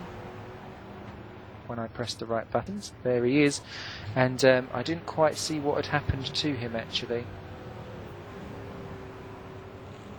but I think it was his own issue. Yeah, he smacked the wall basically, and it looks like his car is somewhat damaged because he's letting cars go through left, right and centre. Is Gary Lennon in that much trouble, I wonder? Or is he out of fuel? Or has he broken his engine? Or is he now feeling guilt for Ben Buitendijk and is now walking the wounded round, because Ben Buitendijk is 1 minute 57 seconds off the leader. So that's no good at all. Anyway, as Gary Lennon continues to limp round, we shall soon see what's going on with him. The battle for third and fourth position is looking, second and third is looking very tasty. However, the battle for fourth and fifth is looking equally as tasty. And my goodness, no wonder I'm fat with all these tasty battles going on. Size 100 Simon. And Seaon on Johnson. We've got Callan on Crooks. Oh, and Callan there just getting it very... Oh, it's Crooks that's got it wrong. Crooks is in the wall. Crooks off into the wall. That was his own kind of faulty problem there. He just did not get the line into the S's right and just basically the curb pirouetted him off there. He just caught the engine of that. Crooks stayed in fifth position, but that gives Ryan Callan plenty of breathing space indeed. And there you caught a quick glimpse of the battle for sixth position just going on behind, as Hannu Carasola, who we know has not got tons of pace today, is holding up Harold Stadler and Anders Nielsen, but those two are so busy battling with each other, it's letting Hannu get away with it. So Hannu's probably thinking, please just keep on taking each other off. I'll let you, just so long as you let me keep the sixth. So, so Simon poking his own remote microphone. That's not very good. With all the things in the world to poke, microphone shouldn't be one of them. Anyway, Hannu Carasola clinging on to sixth there. Oh, as Mike Seaon dives into second position. Press. There is Mike Seaon into second position. It happened down into turn one. I had my beady eye on it and forgot to actually change the picture, but James Johnson wants to come back through. What is he going to do down into turn two? He slips it alongside. Seaon cannot afford, as he's going to go for the switcheroo. The switcheroo up into the turn three. Can he do it? James Johnson holds off the line. Mike Seaon cannot do a Lungelina around the outside because he'll end up in the barriers and making sweet love to the concrete. But side by these two, Johnson cuts across him like a pair of skizzers. And, well, determined driving there by Johnson, but he knows that Mike Seaon is not going to crash out and lose the championship, so therefore he can afford to abuse and use poor Seaon, because he's got something that he needs, something precious, like a jewel, he needs to protect. Though Seaon is certainly not driving like it at the moment, as he was almost up onto the rear of Johnson. That is where Crooks went off the previous lap and dropped off of Callan. And Callan's not exactly a million miles off these two, it has to be said. And Johnson driving heavily defensively through some of these corners, which is not surprising. You don't need the split times to tell you that they're actually identical to each other. And Gregory de Grief continues to laugh as the gap is now 6 seconds between himself and Mike Seaon. Seaon pulls out. What can he do? Just having a little nosy pose. This isn't a corner where I generally suggest you have a lunge, but James Johnson gets that very wrong indeed. Mike Seaon is in prime meat position to have a go down into the final corner. Is he going to pull out and do it? No, he's not. Yes, he is. He's waited till the very last moment, pulled back inside again, and that is going to leave him helpless down into turn one again, because he's not going to be close enough to have a go. But that is fantastic recovering driving there by James Johnson. who has done very, very well. Mike Seaon straight back into the slipstream again. This isn't the only battle out on track, it's just the one that is the most relevant to the championship. As Seaon needs to pass Johnson there, feeling the need to go slightly defensive. Seaon dives through the inside. That is made contact into the wall there for Mike Seaon. And will that have ruined his car? I wonder. James Johnson keeps the position for now, as Seaon there tried the Lungelina into one of the fastest corners possible. James Johnson just did the tortoise hare and made sure that he broke for the corner just a little bit earlier, sent Mike Seaon sailing through.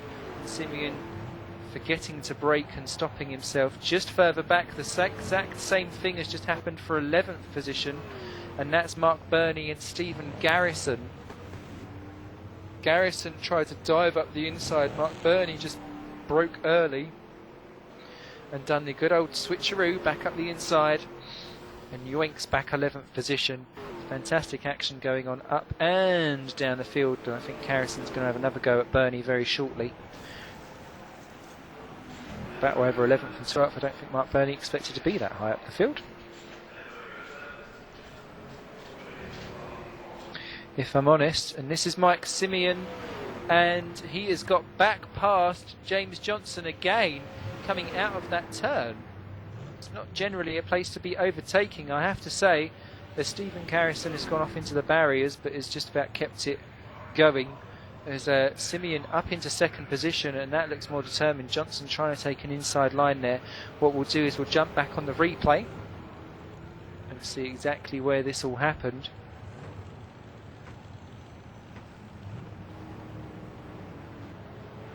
And it was James Johnson making a mistake out of the final corner.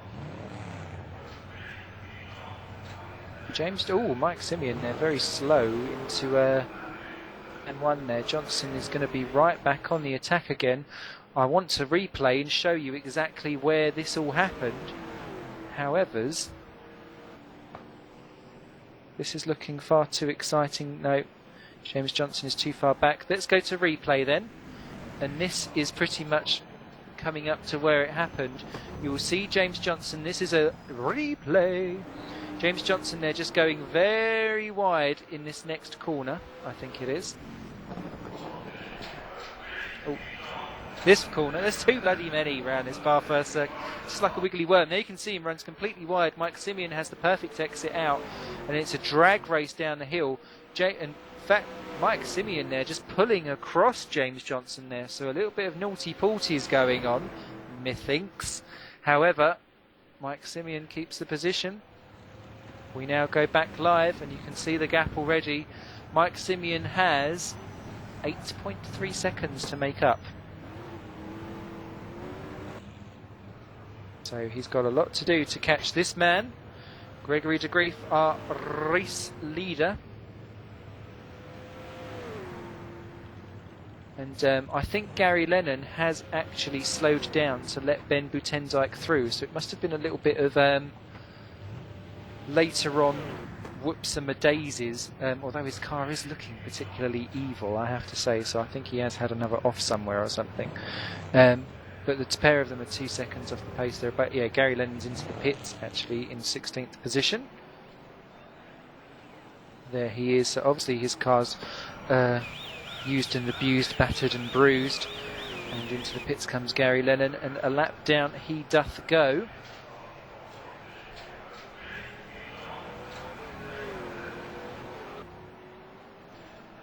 So, let's just take a quick nose as Gary Lennon pops into the pits for a little bit of repair work. Let's see exactly what's going on. Best battle on track is over 6th, 7th, 8th and 9th is about to join onto it as well. So let's pop down and see what's going on there. In fact, Gary Lennon there has now retired from the race. So that is a shame there for Gary Lennon. I do hope he pops into the commentary box actually to have a little chin wag with us, as this is Harold Sadler. Behind him is Anders Nielsen. This is the battle over 7th and 8th position. These two have been at it since the very beginning, and we're now on lap 9 of 33. And Stadler there feeling the need to go extraordinarily defensive as Anders Nielsen just about holds on to the rear end. Jari Vinari there nearly disappearing into the wall. That might have just been me though.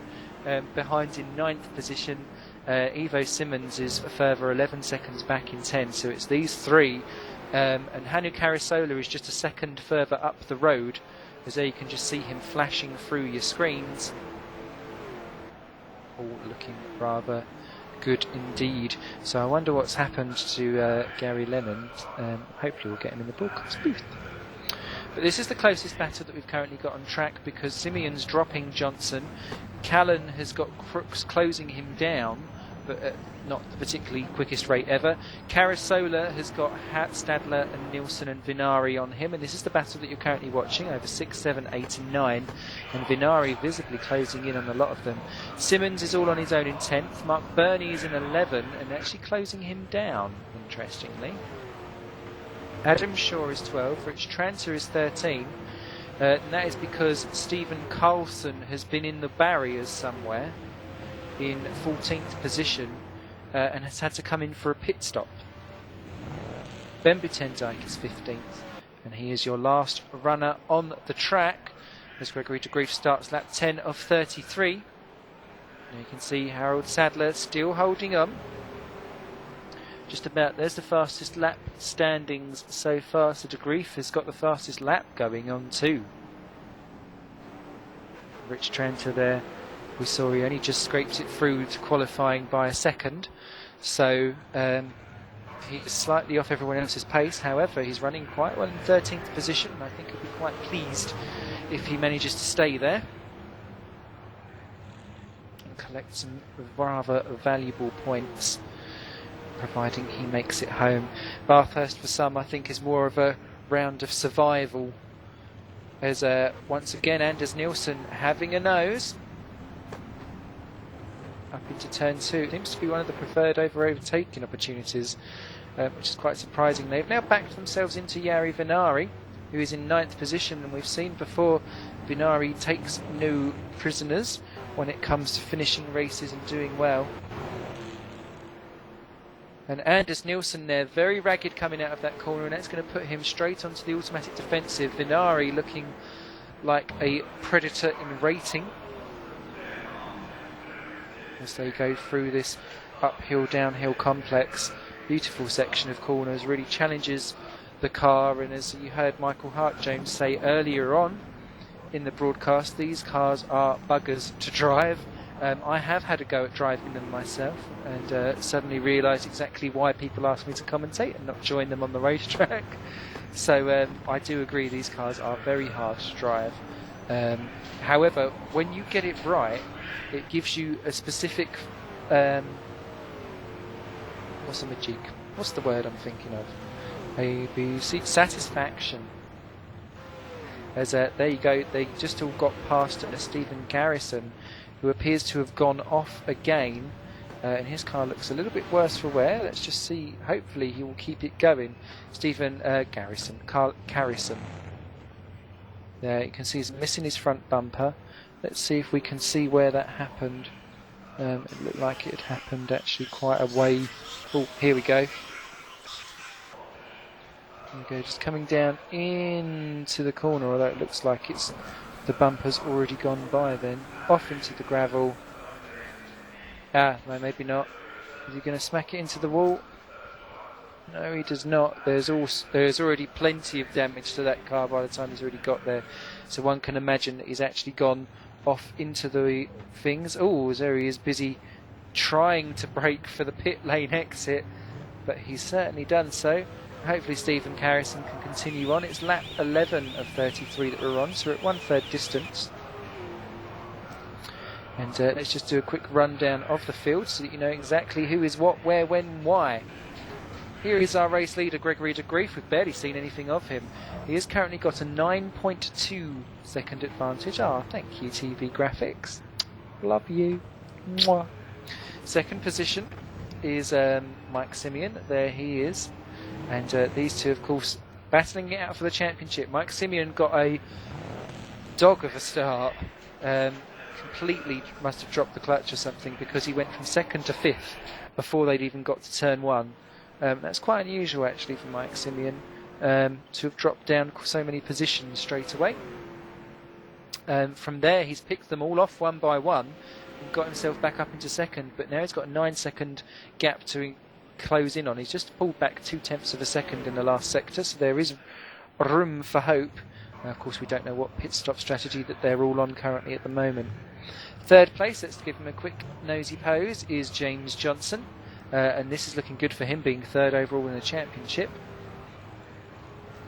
However, he cannot afford to relax because fourth place Ryan Callan is just 2 seconds behind him, and that gap has closed slightly in the last few laps. So Ryan Callan is closing him down slowly but surely. Fifth place at the moment is Ben Crooks, who is closing down the pair of them. Again, slowly but surely, so that's going to work out to something later on in the race, I'm quite sure of it. Seventh currently, sixth, sorry, at the moment is Hanu Carasola. There he is. Because I've just heard someone crashing off again. Let me just check on where Stephen... Oh, no, it's not Stephen Carrison at all. There was definite smashage goings on. But it looks like all of our 15 remaining drivers are still going. Seventh position is Harold Stadler. He's doing a rather fine job on what I believe is his debut here today. Anders Nielsen in 8th position, doing a fine job. That battle still going on quite heavily, with 9th place Giari Vinari there. He is just rounding out that little quartet. It'd be quite interesting to see how they get on later on when their tyres are starting to really wear out, because pit stops are inevitable here today.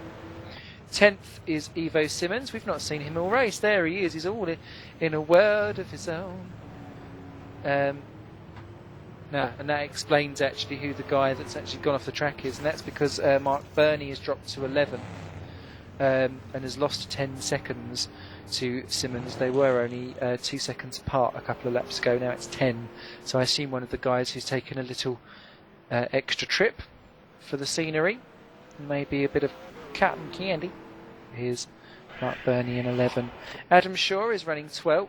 He was all on his own in qualifying, and that was it. And there's a battle going on for 13th position, and let's just join it now.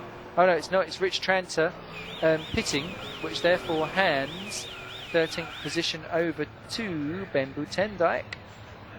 And that goes quite well, because De Grief has just gone through to lap Rich Tranter, and that is Mike Simeon, you just saw flash by.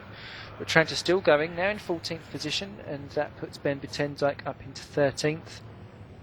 Another couple of points on what is going to be a damage limitation exercise after being innocently taken out in that earlier altercation with Gary Lennon, who had lost control and basically T-boned the poor guy. 15th and our last remaining runner at the moment is Stephen Carrison, who has been in for 2 pit stops, I believe, and is currently 2 laps adrift. Yes, because he's done a 4-minute 25, so that was a long stop for something for Stephen Carrison. However, keep on going because you're in a points-paying position.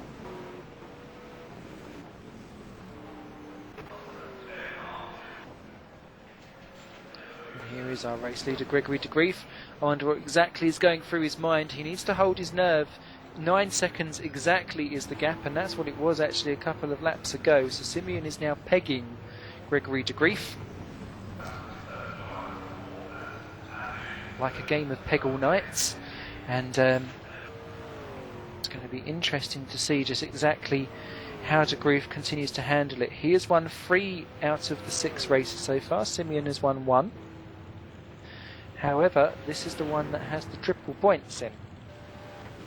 If you want to win one of them, this is the one that you want to win. 75 points, of course, available for a win. It is perfectly feasible that both these two can crash out and retire. And that leaves it for James Johnson, Ben Crooks, or even Hanu Carasola to take the title.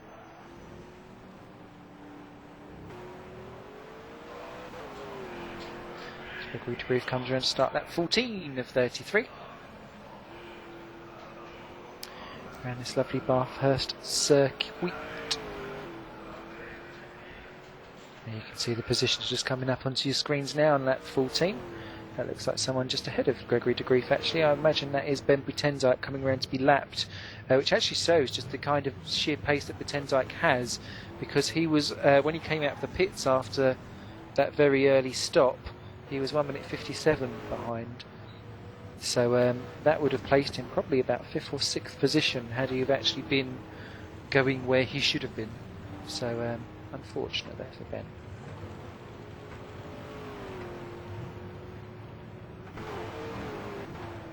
So here is Harold Stadler. Now that he's got some peace from Anders Nielsen, who now appears to be looking more in his mirrors at Jari Venari than ahead at Harold. Harold has now been busy closing down Hannu Carisola, and we've known Carisola isn't at his normal top pace this weekend, because in qualifying he was some 3 seconds or off the pace, pretty much.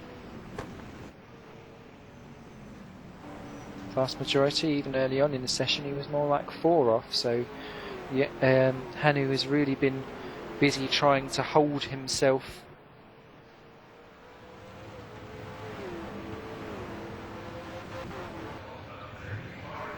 Off there, as you can see, Stadler and Carisola separated by less than a second.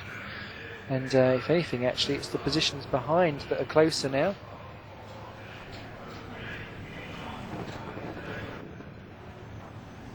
I forget to turn the cameraman as well and expect it to change for me.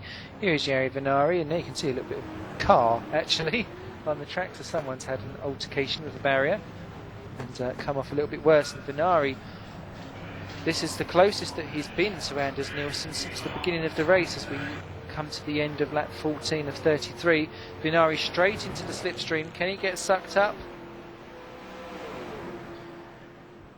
If Jari wants a time to be sucked up, this is going to be the time to do it. And Anders Nielsen there, what is he going to do? Jari pulls out. He's going to do the Lungelina down to the corner, side by side for that corner. Does not work. Somehow they managed to both get through. Venari backs out of it. Nielsen holds the position for now. That was very brave stuff by Jari. And my goodness, if you put his testicles in a scales, you wouldn't get many of those to the pound, I'd have to say. That was brave stuff by the pair of them. And I'm sure Anders had squeezing his bum in squealness. Oh, as Nielsen there goes very wrong coming out of turn 1. Obviously delayed shock from that altercation. Venari straight alongside, and it's going to say thank you very, very much, my friend, as he gets side by side as they go over the crest down the hill. He's got to still make it stick into turn 2, which he's just about doing, holding the inside line. Nielsen gives it up. He defended well and for a while, but Jari Venari says take that, and promptly swings his extras around and whacks them over Anders' head. And let that be a lesson to you, my friend. Next up on the list for Jari then is Harold Stadler, who appears to have actually dropped away slightly from Carisola. Not by much, but Venari appears to be on fire. Fire. Do, do, do, do. Anyway, enough of karaoke racing with Simon. It's a good point, actually. If you used to have karaoke in your racing car, what song would you sing to while you were driving? Answers on a postcard. Just looking elsewhere on track, there are no other Civ close battles. This is the closest battle that we've got out on track, as Venari now sets his sights on Harold Stadler for 7th and 8th positions.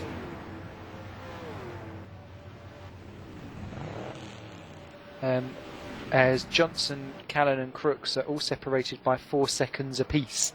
So they are slowly sliding each other down, but it's just going to take a few more laps for them to start picking up dinner plates and throwing them at each other, as Venari there having a good look down into the final corner at Stadler, and Stadler has been generally been the attacking guy this race, and now suddenly finds himself in a defensive position.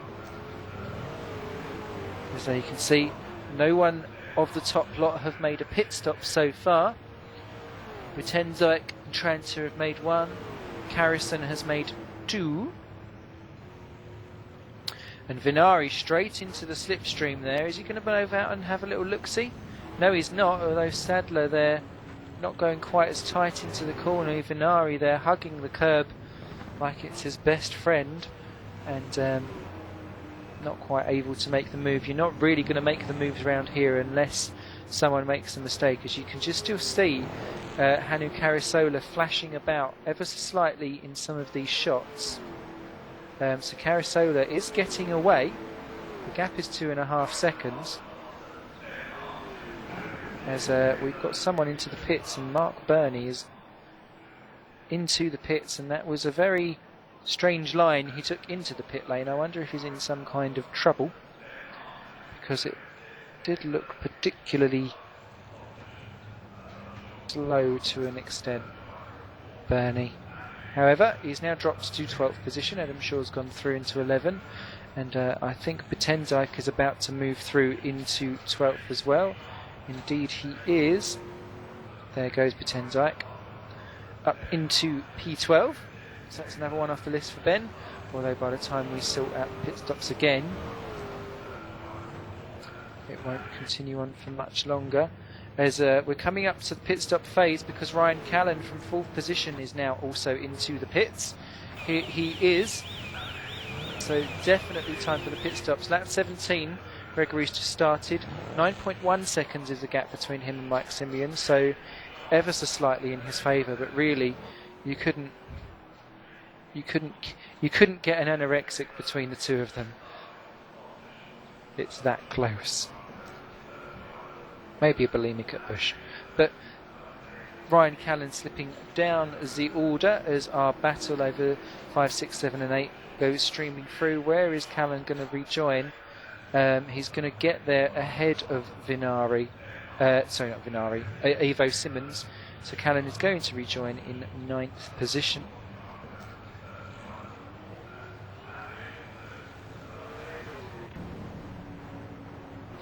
There's now the battle for 5, so 6, 7, 8 and 9 now becomes 5, 6, 7, 8. 5, 6, 7, 8. In fact, pass me a gun now. I can't believe I actually sung a step song on TV. Anyway, Harold Stadler continues up in 6th, and Vinari appears to have actually dropped back slightly into the clutches of Nielsen, so it really does appear to be swings and roundabouts. And you can see just now, lap 17 of 33, that they're all still busy on the curbs, trying to sort each other out. No one else has pitted at the moment. Gregory de Grief is going round again, though he's lost half a second this lap on Mike Seaon so far. And Mike Seaon has traffic ahead as Seaon comes over the line to start lap 18. I think it was actually just a bad lap by the pair of them, because both of them were deep in the 109s, so not working out great.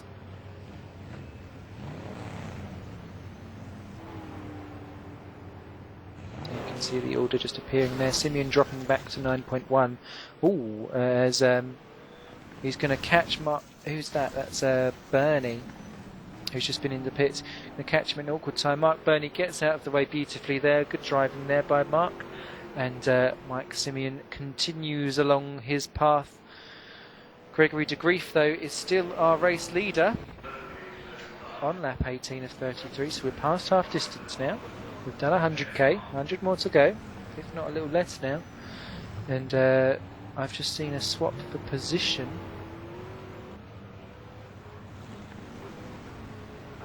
Who's that? That's Ryan Callan down to 10.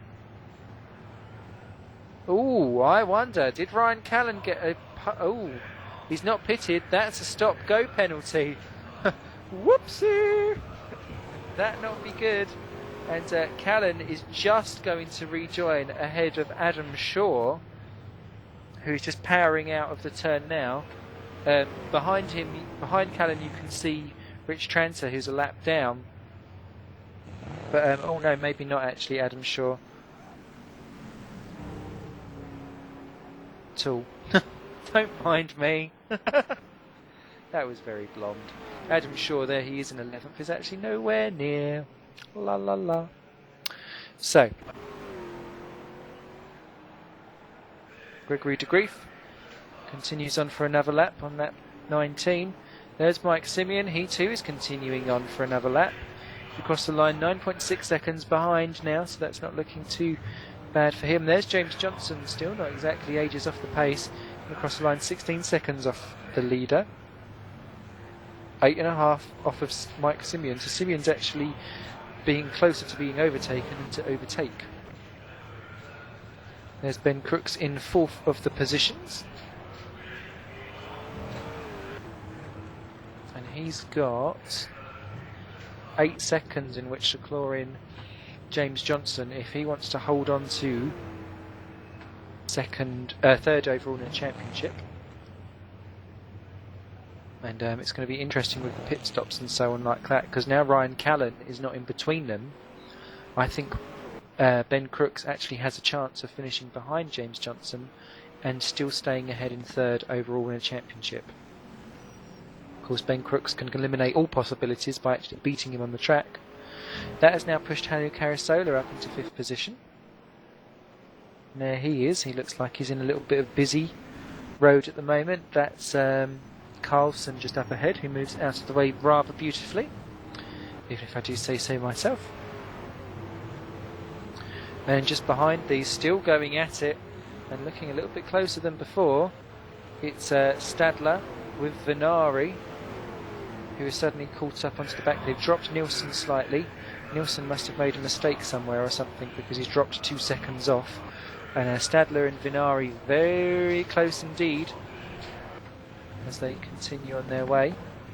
I'm going to keep an eye out for the leaders to see when they're pitting. Oh, as Carlson, I think, has just gone into the barriers. Yeah, he just crashed out. That was a shame there for Carlson. We'll have a replay of that. Stephen Carlson is retired with suspension failure. He crashed off. I just caught it at the corner of my eye. De Grief and Seaon have gone round for another lap. James Johnson is doing the same in third. And Ben Crooks looks like he's also doing the same in 4th. Or is he? Yeah, he's going to go round again as well. So, as you can see there, Venari not as close to Stadler now as what he was, although you can get them quite easily in the same picture. As they continue on again. Let me see if I can find a replay. Ivo Simmons now up to 9th, of course, after Ryan Callan's stop-go. Callan to 10, Shaw 11, but Tendyke still unlapped in 12th, which actually shows a great piece of driving by him. Bernie is 13 and Tranter 14. They're the last two still going. Both lapped. And let's see if I can... Okay, so this is Stephen Carlson, just about to complete his last little bit of his race before retiring quite convincingly into the wall. And there you can see Smackaroony.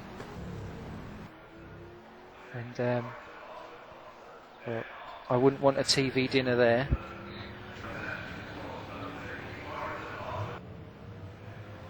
Here we are back live with your race leader, Mr. De Grief.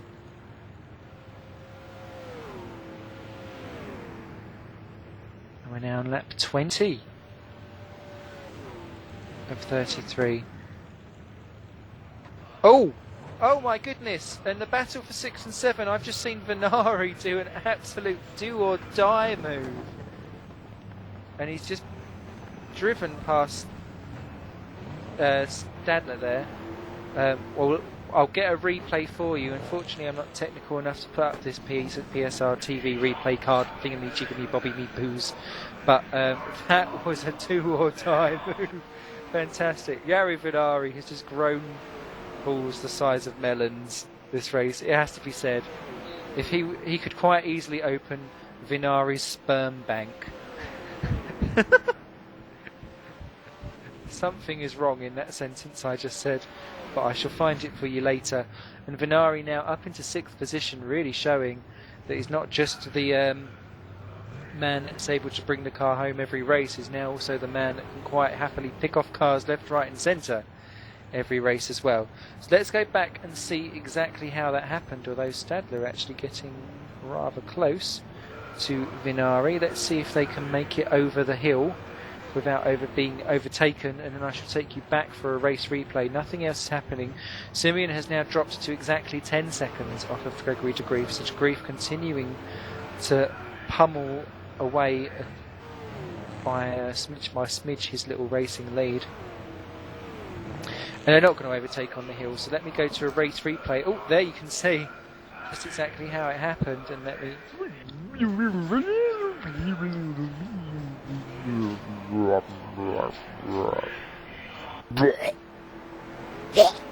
Okay, so here we are, back on the race replay, and here you can see Stadler there just getting a little bit loose on that corner, smacks the barrier a little bit. Vinari goes yoink, and a little bit of a love kiss as they go past, but all's fair in love and war.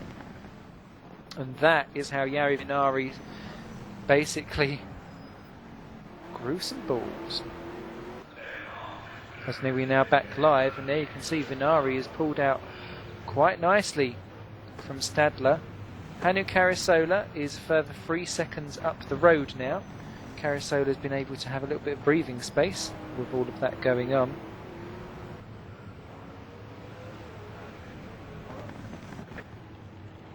As that continues on, this is Gregory de Grief now on lap 22 of 33, so maybe these lot have decided that they can eke out their tyres long enough so that they don't actually have to make a pit stop.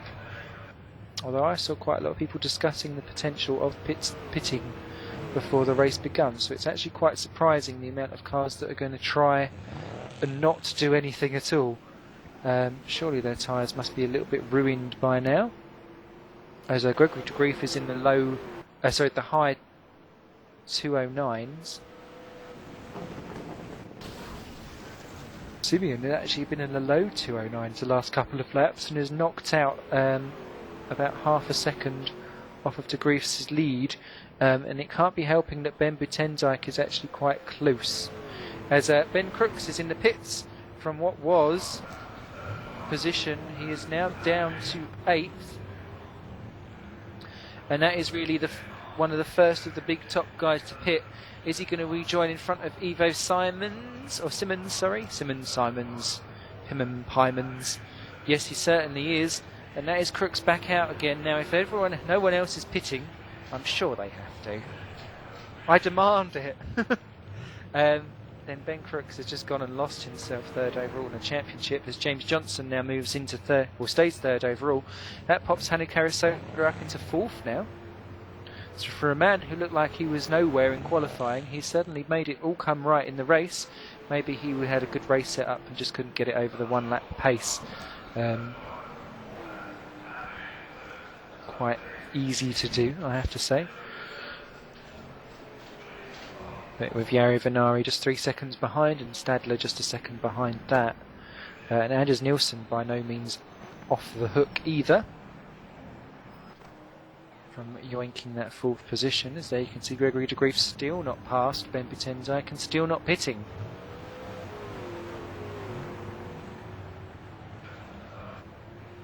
And we know that Ben Butendijk is fast, but obviously does not want to move over until the absolute last second.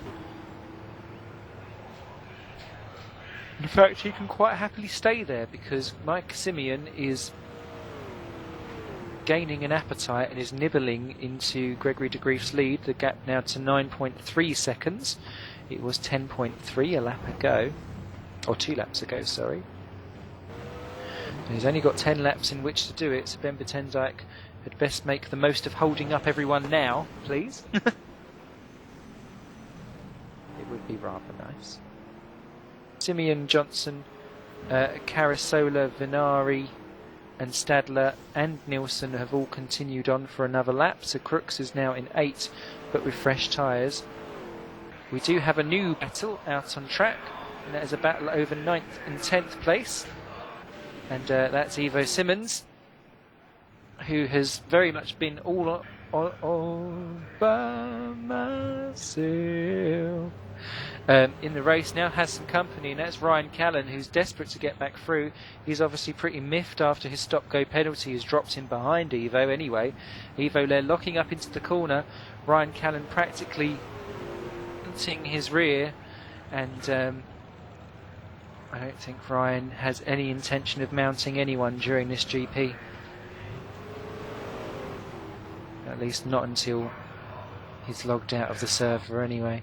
And Evo there going, is he going to go defensive down the straight? Because Callan has got right into the slipstream and is fancying a good old look through. Oh, Evo there practically taking off down there. Callan there practically, well, we did hit a little bit of touching of the rear. Callan looks left, looks right. Is he going to do for a darty do?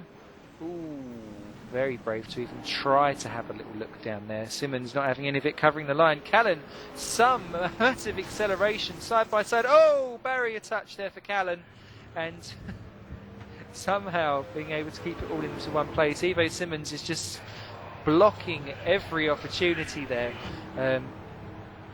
putting his car in all the right places. This is where we can see the first diveroo go through. Callan goes for it. He's going to hit Simmons. Simmons goes off onto the grass. Callan holds it just behind. He knows that that was naughty, and he knows that little Miss Whack-a-Lot is going to come along and whack his behind if he'd kept that position.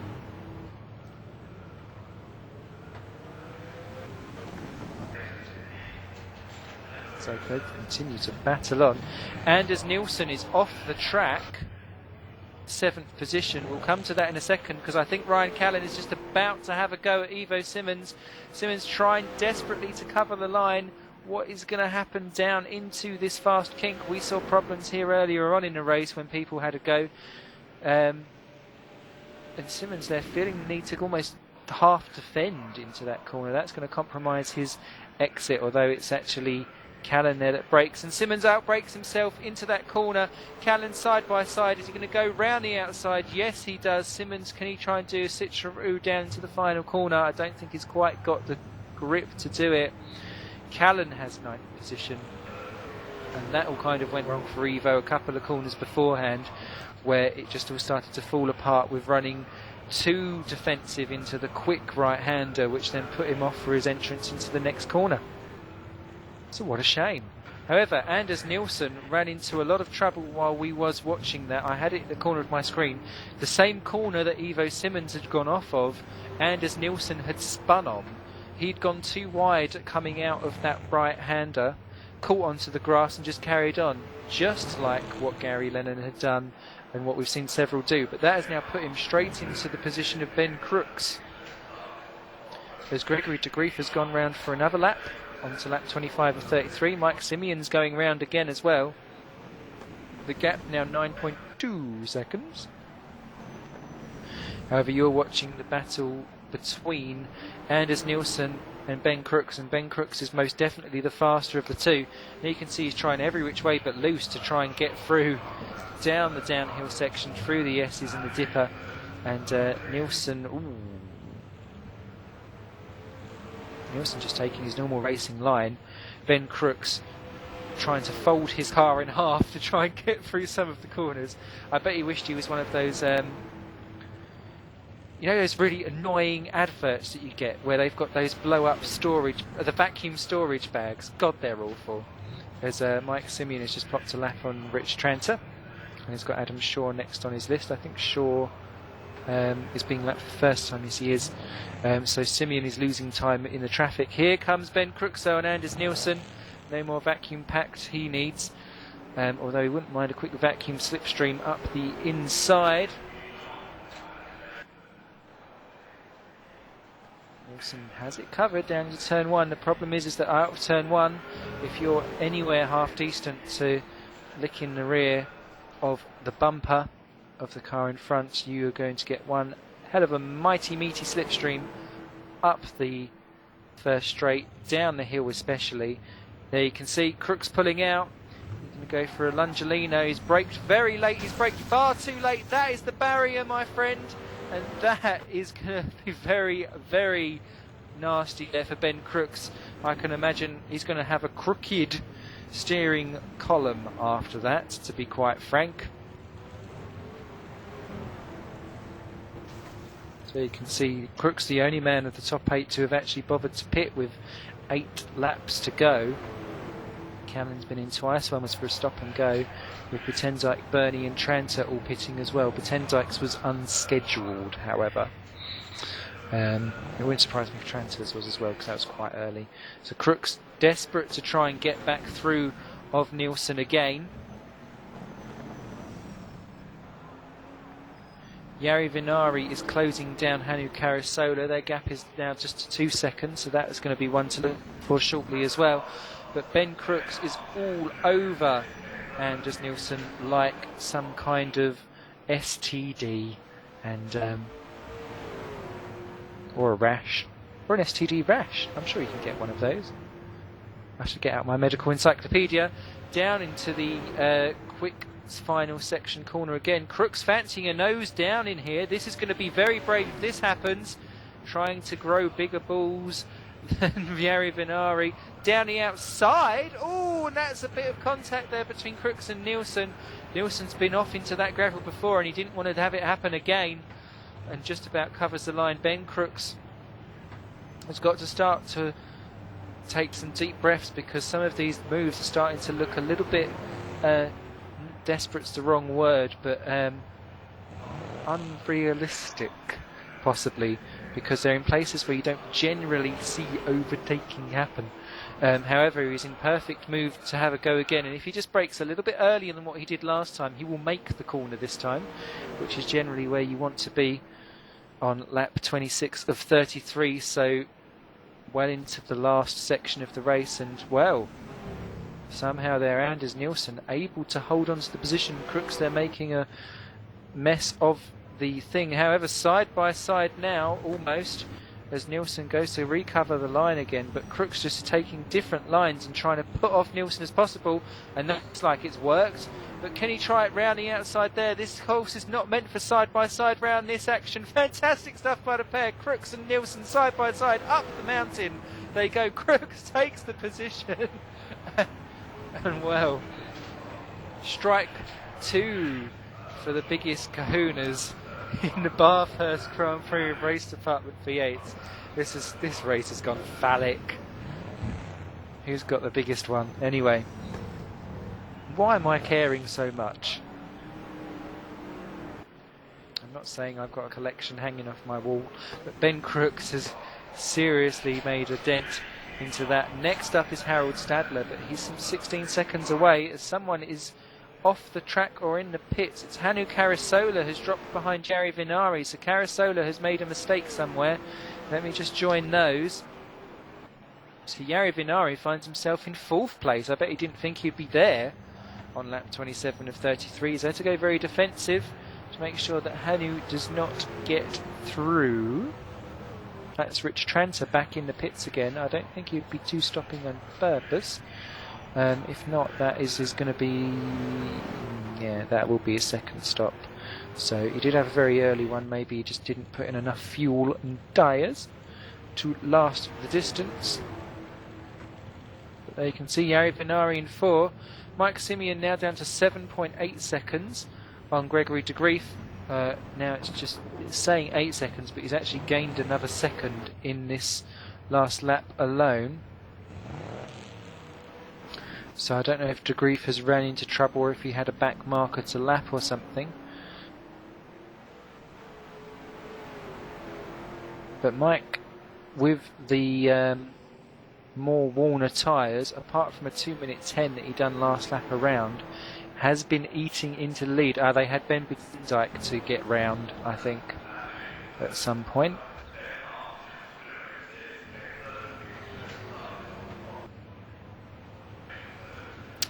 And Mark Burney in 13th position is actually running without a bumper. But let's just take a quick look at what happened between Jari Vinari and Hannu Karasola.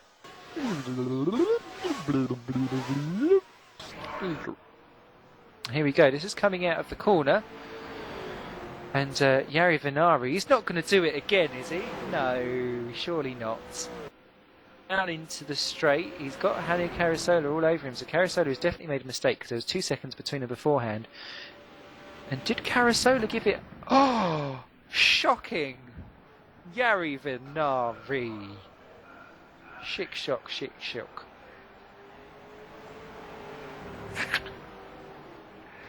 Seriously. That's mad. Anyway. Jari wins Crazy Driver Award. Here's Mark Burney in 13th position. Sans front bumper, so one of those smashes that you probably heard going off in the background was definitely him. However, still going on, still looking like he's going to be scoring a good points haul today. There's someone that's just in the barriers now is Adam Shaw, although he's just come out of it, completely outbroke himself for turn 2 and basically decided to do a ring of death in the barriers around the outside. And you can see there, he's just, his back end is stepping out quite often. It's like he's trying to do a booty call in his car. Oh, now you can see, I think his tyres are very much worse for wear, Adam Shaw. He's done very well to get himself into 12th regardless anyway. 30 seconds down to Ben Potenzike, plenty up on Mark Burney. So he's got no real massive attack ahead, so if he can just kind of limp it round these next few laps without putting it in the wall, he'll be alright. Well, Ben Crooks pitting has essentially handed 3rd position in the championship to this man, James Johnson. We've not seen much of him. We saw him very prolific earlier on in the race, but after the first 10 laps we've barely seen anything of him. We've got 5 to go, now down to 4 to go as the grief continues on. Someone is off in the wall again. I think it's Adam. Yeah, it's Adam Shaw, because I think he's missing something. Yeah, Adam Shaw's suddenly now missing his front bumper, so Adam Shaw's gone off the track. But James Johnson, providing he keeps it in this position and stays home on his way home, he will have 3rd overall in the championship, and that is a good last minute steal.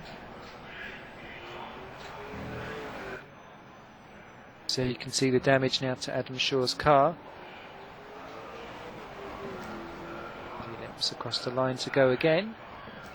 And yeah, you can see he's lost 2 seconds in that last two sectors. So that kind of explains the off.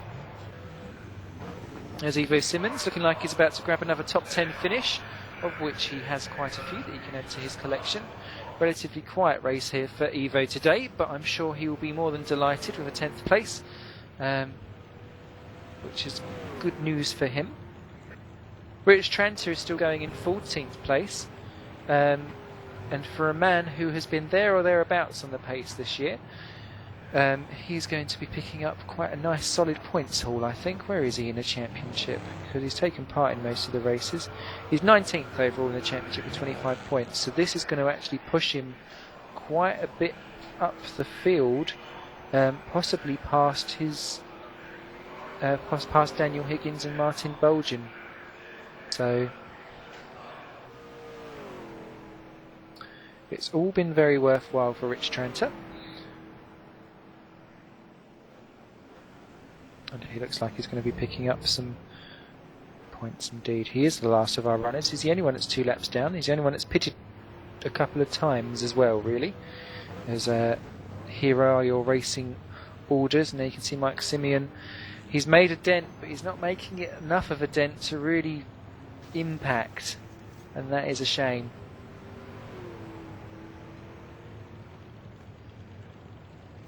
Ben Potenzike is currently in 11th position. There he is.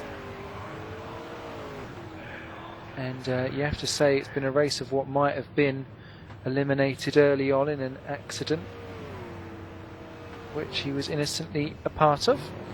There's nothing really that Gary Lennon could do to stop himself but ploughing into Ben Potenzike. If ever they were magnetised, that would be that. But Ben has recovered well up into 11th position. It's going to be more valuable points for him. However, he was an outsider chance for like a third position in the championship. But with actually that's he's currently 6th in the championship. Crooks, Hannah, Carasola and Johnson are ahead of him. Gary Lennon has retired, and Ryan Callan had that stop and go and is only 2 places ahead. So Ben Betendijk looks like, by some miracle, of keeping 6th place in the championships. That's great news actually for Ben Betendijk. Ryan Callan looks like he's going to take 7th in the championship with 9th position here today. He's too far away from Anders Nielsen to really make too much of a shindig at him. Anders Nielsen is going to finish 8th, and for a man that actually only joined onto the championship kind of halfway through, this is going to pull him right up the order.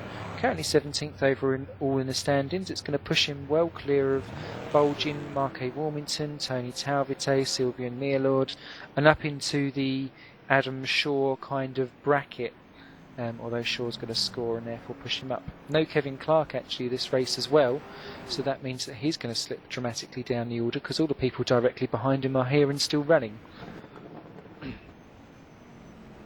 Excuse me, clearing my throat. 7th position, Ben Crooks.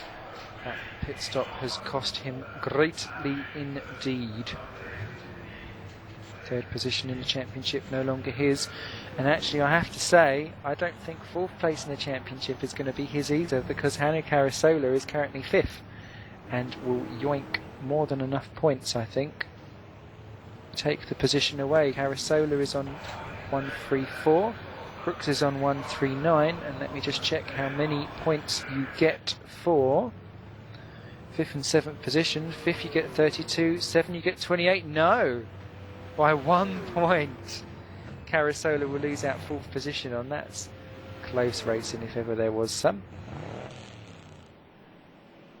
6th place then goes to Harold Stadler, and it's actually his debut here today, so he's going to bounce onto the points scoreboard in a respectable position for a man that's just done 1 race. Fantastic stuff by him. And maybe a name that hopefully we'll see around for Season 2. Season 2 obviously is looking to kick off from September, so you've got a nice summer break where I think the World Touring Car Series will slot in and dovetail in, and then V8s will be back. I can't wait to see the V8s back. I love this series. Hannah Carasola, 5th position, and it looks like he's going to be 5th overall in the championship. He's definitely made the best of what looked like a bit of a poor job in qualifying. He's really done very well. Jari Vinari, driver of the day possibly for me, in 4th position, pulled off some fantastic moves. Definitely crazy driver of the day. And he was down in, what position was he on the championship standings? 11th with 67 points. Now he's going to leapfrog Kevin Clark quite easily. And he might even have a go at Evo Simmons. It's going to be close, I have to say. There's 21 points difference. I think actually this could push Jari Vinari quite comfortably into 9th position in the championship overall, 10th at worst. That then leaves our 3rd place man in the race and 3rd overall in the championship, James Johnson, and this is going to be a how they finish affair as he starts his final lap.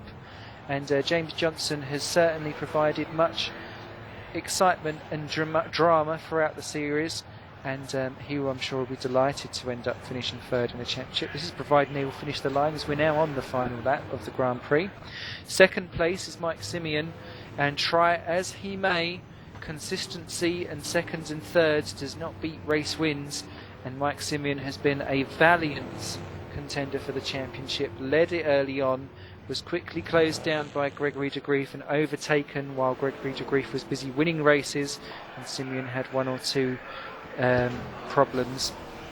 However, that has left this man, Gregory de Grief, to win not just at Barbagallo, Surfers Paradise and Pokekoe Park.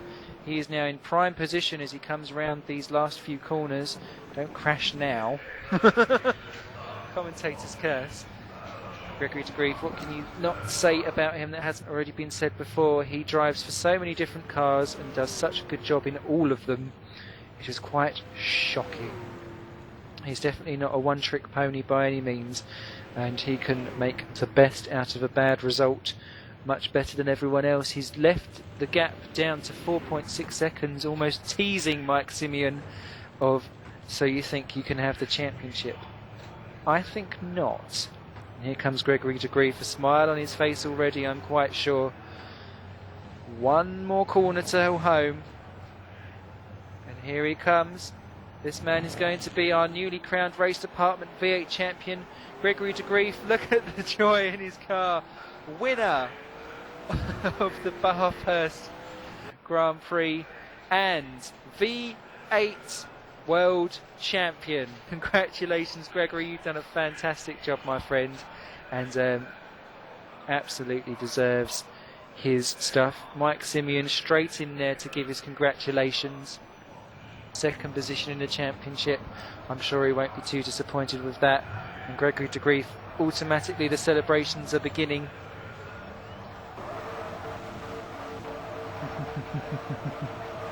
Time to let your hair down, Greg, and really show what it is to be a racy driver. And that's a donut I quite fancy chomping into later. Synchronised display there. Mike Seaon takes second. James Johnson grabs third in the race and therefore third in the championship. Jari Vinari does indeed take fourth. Hanni Carisola takes fifth. Harold Stadler takes sixth. Ben Crooks is going to take seventh position and therefore fourth overall in the championship. Gandin Carisola fifth in the championship overall. With Nielsen, Callan and Simmons rounding out the top 10, all unlapped, then one lap down Betendijk, Shaw, Mark Burney, and 2 laps down Rich Tranter. And Simmons and Tranter will be around, still completing their lap for a little while left to go. But there you can see, it is plain to see, our race department V8 world champion is Gregory de Grief, and he is giving all of the viewers something to cheer about. And I think if you haven't done so already, you should all grab yourself a beer in celebration for what has been a fantastic series. I myself have really enjoyed every single moment of it. Rich Tranter is just crossing the line now as our last man to finish the race. And that is the end of Season 1.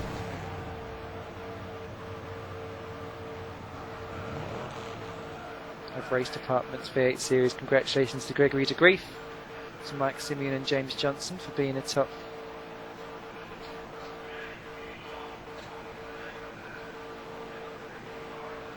And let's hope they can pop into the commentary booth to give us some words of wisdom.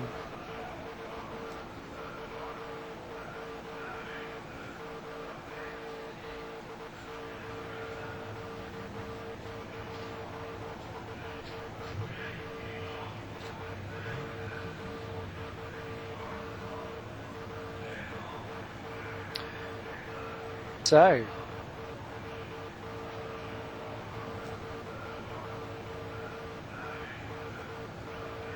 what a fantastic start. Well, it's a good start for Season 2. Season 2, of course, looking like it's going to come up in the spring. Hopefully we'll have Ryan Callan across, the league administrator, just to tell us a little bit more about that. Someone had better tell Rich Tranter that actually the race is finished, because he's still going round on another lap, unless he's going to actually come in for the pits.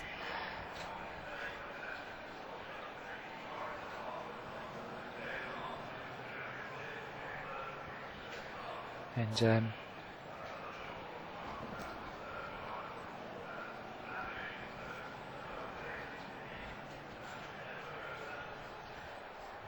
let's see exactly who we're going to get in the chat box.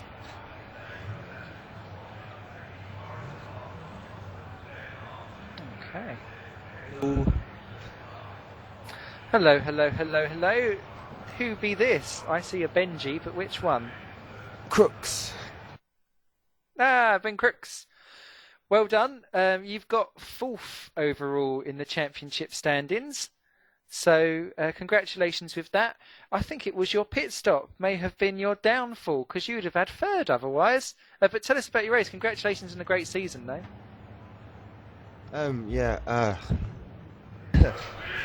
Down to not practicing. Didn't think that the fuel would go the full distance on it. No. I was quite... Is what I had left, so. Oh, that's a shame. That's a shame. Because it did seem. I think you did get quickest pit stop award, but I mean, reflecting back on the season, you took 1 win, of course, which was fantastic. What were your highs and lows of the year or the season? I think this race is probably a low. Oh. The high was the win at Phillip Island. Mhm. Yeah, I think pretty good. It was good fun, like going up against Greg and Mike. They're both really good drivers and gave me a good challenge. It was nice. It was nice. Excellent stuff. Will you be back for season 2? Depends when it is. Do you have any other racing commitments coming up soon? Not really. I've signed up to some BMW stuff. That's it, really. Okay. Well, congratulations. 4th place in the championship is still no mean feat whatsoever, and you shouldn't be so hard on yourself. If I got 7th places in races, I'd be very pleased with myself regardless anyway. So, but maybe I've just got rubbish heights on myself. Thank you very much, Ben, for coming in and having a quick chinwag with us. And best of luck for your future sim racing voyages. Ooh. And goodbye. And goodbye. Let's see, have we got Mark Burney with us as well? You do. Well, that weren't so bad, Mark. You scored quite well. You were doing quite well earlier on. Tell us about your race. Start was terrible, to say the least. After a couple of laps, I was chasing Evo, I believe, and I was catching up. Last corner and last S as well. I spun it, and that was kind of started it. Had to make an unexpected pit stop. And to my surprise, nobody else pitted, so I was stuck at the back.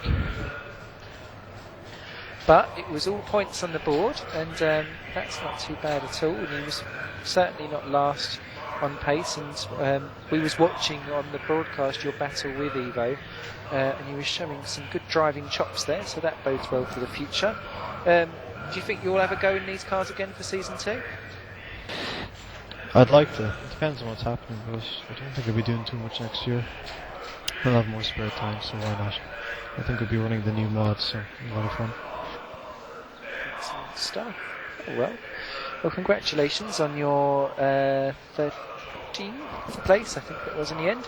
And best of luck for the future, and good luck for Formula Pro World Series if you're still with my team, and even good luck if you're not.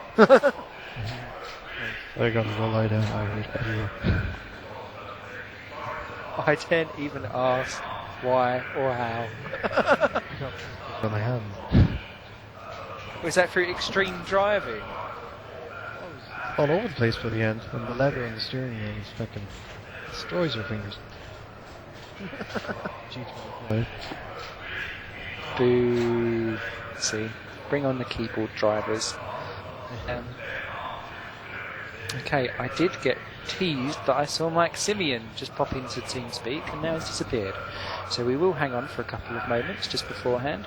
But just to recap, for those of you who have just dawdled in, you've missed a blinder. Go and download it. Naughty people. And you have just witnessed, or will witness when you go and download it, you naughty people, that Gregory DeGrief has just taken the Race Department V8 Series trophy win excellence, fantasticness, super duper pooper scoopers, and has quite firmly said today, take that Mike Seaon. Mike Seaon takes second overall in the Drivers' Championship. James Johnson will take third from Ben Crooks and Hanu Karasola. Ben Bitenzijk will round out the top 6, just ahead of Ryan Callan, who will be 7th overall. I think Gary Lennon will stay in 8th position, with Ivo Simmons 9, and Jari Venari will take 10th, I believe. Don't quote me 100%. It might be Venari ahead of Simmons. I'm doing maths. It's late at night. I'm blind. Well, I hope you've all enjoyed. It doesn't look like there's going to be anyone else joining us, so we'll hang on for another minute or two. But it does look... Oh, no. Peekaboo. Hello, mate. How's it going? Hello, Mike. Right. That's all right. I'm sure it's worth it. Congratulations! Even if you didn't win the championship, second is still fantastic. Well done. Cheers, mate. Yeah, it's been a good championship, and that was a fun last race, man. Even though I had a bad start, I really enjoyed that. We provided most of the early on entertainment for the first 10 laps, actually, as you picked off them all one by one. All of them fantastic moves. Obviously, you won the opening race in Bahrain as well. What were your highs and lows of the season? Well, I guess Bahrain was the highest, my only win, but I think this one was a great finale, so I'm really chuffed to have raced well in this one. Just the pain about that start, I was kicking myself so hard, so I was just taking no prisoners, mate, on an overtake. Best way to do it. There did seem to be a Who's Got the Biggest Balls award going on today, I have to say, between yourself and Jari Vidari doing monster moves up the field. But yeah, without that start, I think we could have been on for a classic battle every corner to the line between you and Greg, because neither of you would have taken it lying down, I'm sure. But second position overall, not a bad effort, eh? No, I'm happy, mate. Yeah, it's been good fun, and thanks to Ryan and everyone, and you lot doing the broadcast. It's been a really good season. Excellent. Will you be back for season 2? Oh, I don't know. Yeah, maybe. We'll have to wait and see on that one. And what else have you got coming up that you can tell us about? We're racing in STC at the moment. I think we're up to round 4, something like that. We've got Sugo coming up tomorrow night, so that should be good fun. Yeah, so that's basically it right now. What's Sugo? I know of Subo, but you can't be racing Susan Boyle, surely. No, I don't think she'd turn into well, mate. Is that what they call the dodgy mini metro series or something? Please. Lovely. Have you got anything that you'd like to say to your readers? What am I? Your viewers and fans of the 8 series, because I know it's become quite popular actually. Oh, not really, mate. Just I hope everyone's enjoyed watching, and join in next time if you can. Yep, and I extend that invitation out to everyone. Do pop over to racedepartment.com and sign up for the V8 Series 2 League, and I believe we've got a World Touring Car Championship coming up to kind of dovetail in between the two, so you might see some familiar names back there if we're broadcasting that one. But thank you very much for coming along, Mike. It's been a pleasure watching you battle out for the wins and the podiums all season through, and I wish you the best of luck for STC. Cheers, Simon, and congratulations to Greg as well. Well done, mate. Indeed. So I think that is possibly our last person in. I can see some people kind of hanging about, but they look suspiciously like they're on a street corner. So I don't think it's going to happen. So, on a personal note, I would like to say that I've had a fantastic time broadcasting these V8 series peoples. Greg is in the chat box. And